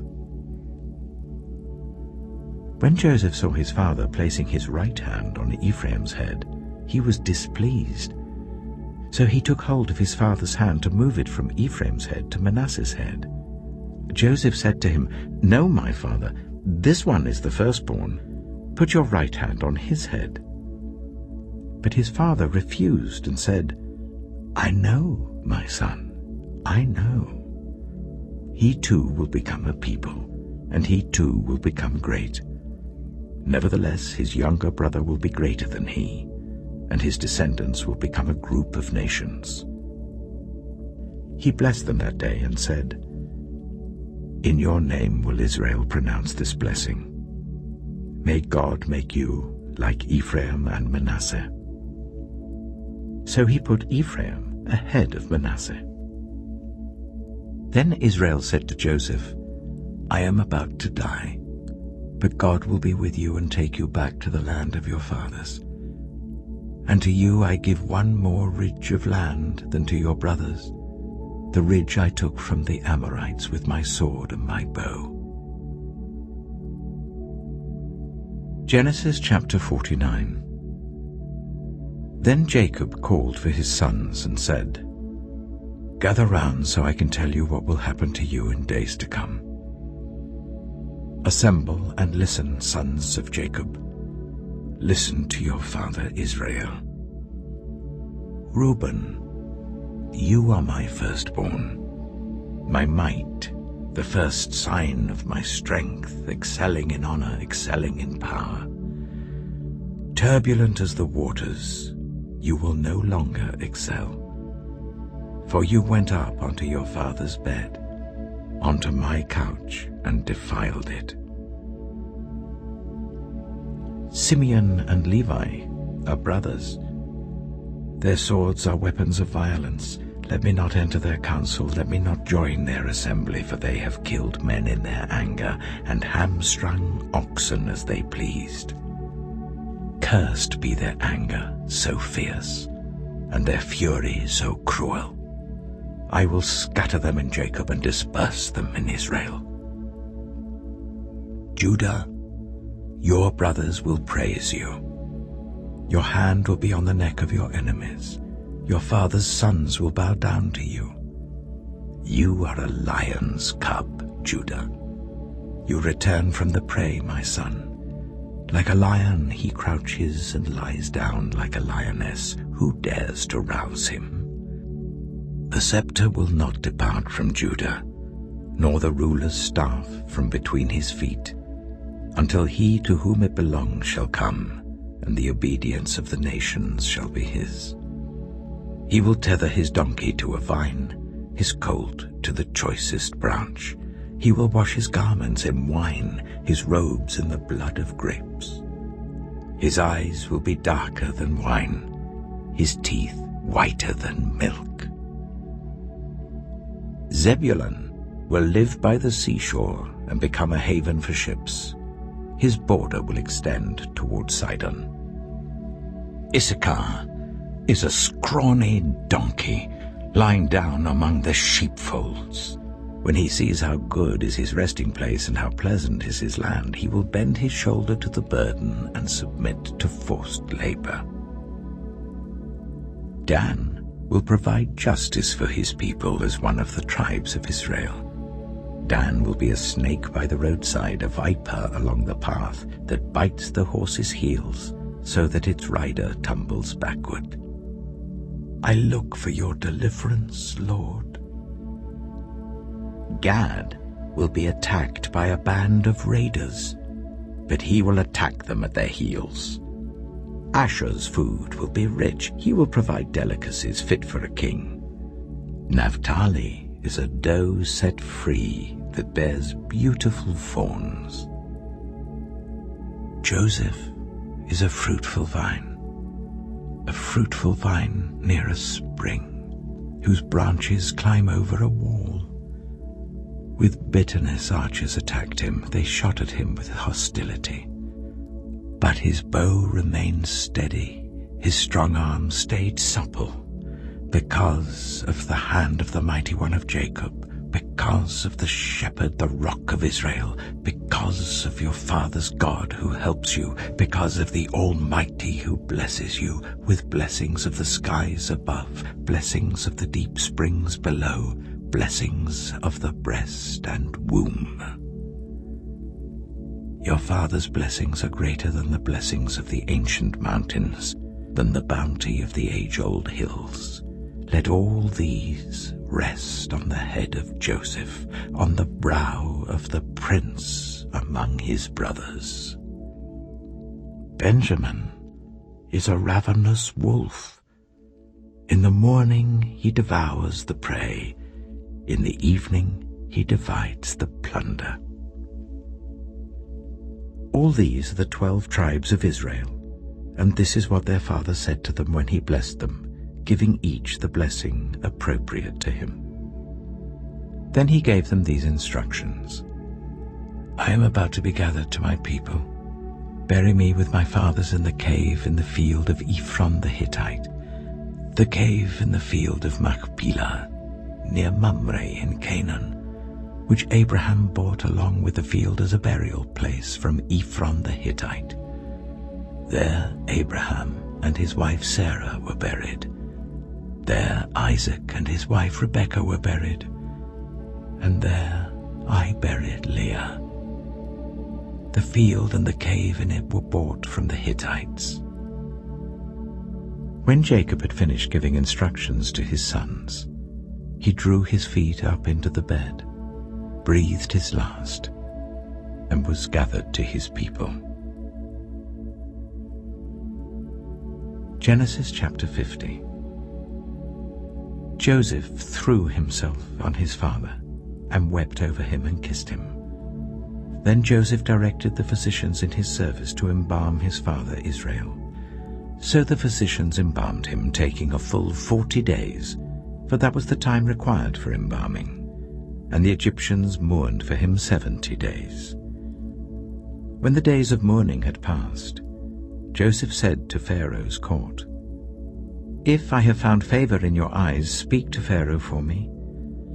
Tell him, my father made me swear an oath and said, 'I am about to die.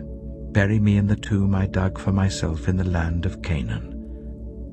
Now let me go up and bury my father. Then I will return." Pharaoh said, "Go up and bury your father, as he made you swear to do." So Joseph went up to bury his father. All Pharaoh's officials accompanied him, the dignitaries of his court and all the dignitaries of Egypt, besides all members of Joseph's household and his brothers and those belonging to his father's household. Only their children and their flocks and herds were left in Goshen. Chariots and horsemen also went up with him. It was a very large company. When they reached the threshing floor of Atad near the Jordan, they lamented loudly and bitterly, and there Joseph observed a 7-day period of mourning for his father. When the Canaanites who lived there saw the mourning at the threshing floor of Atad, they said, "The Egyptians are holding a solemn ceremony of mourning." That is why that place near the Jordan is called Abel Mizraim. So Jacob's sons did as he had commanded them. They carried him to the land of Canaan and buried him in the cave of the field of Machpelah near Mamre, which Abraham had bought along with the field as a burial place from Ephron the Hittite. After burying his father, Joseph returned to Egypt, together with his brothers and all the others who had gone with him to bury his father. When Joseph's brothers saw that their father was dead, they said, "What if Joseph holds a grudge against us and pays us back for all the wrongs we did to him?" So they sent word to Joseph, saying, "Your father left these instructions before he died. This is what you are to say to Joseph. I ask you to forgive your brothers the sins and the wrongs they committed in treating you so badly. Now please forgive the sins of the servants of the God of your father." When their message came to him, Joseph wept. His brothers then came and threw themselves down before him. "We are your slaves," they said. But Joseph said to them, "Don't be afraid. Am I in the place of God? You intended to harm me, but God intended it for good, to accomplish what is now being done, the saving of many lives. So then don't be afraid. I will provide for you and your children." And he reassured them and spoke kindly to them. Joseph stayed in Egypt, along with all his father's family. He lived 110 years and saw the 3rd generation of Ephraim's children. Also the children of Machir, son of Manasseh, were placed at birth on Joseph's knees. Then Joseph said to his brothers, "I am about to die, but God will surely come to your aid and take you up out of this land, to the land he promised on oath to Abraham, Isaac, and Jacob." And Joseph made the Israelites swear an oath and said, "God will surely come to your aid, and then you must carry my bones up from this place." So Joseph died at the age of 110. and after they embalmed him, he was placed in a coffin in Egypt.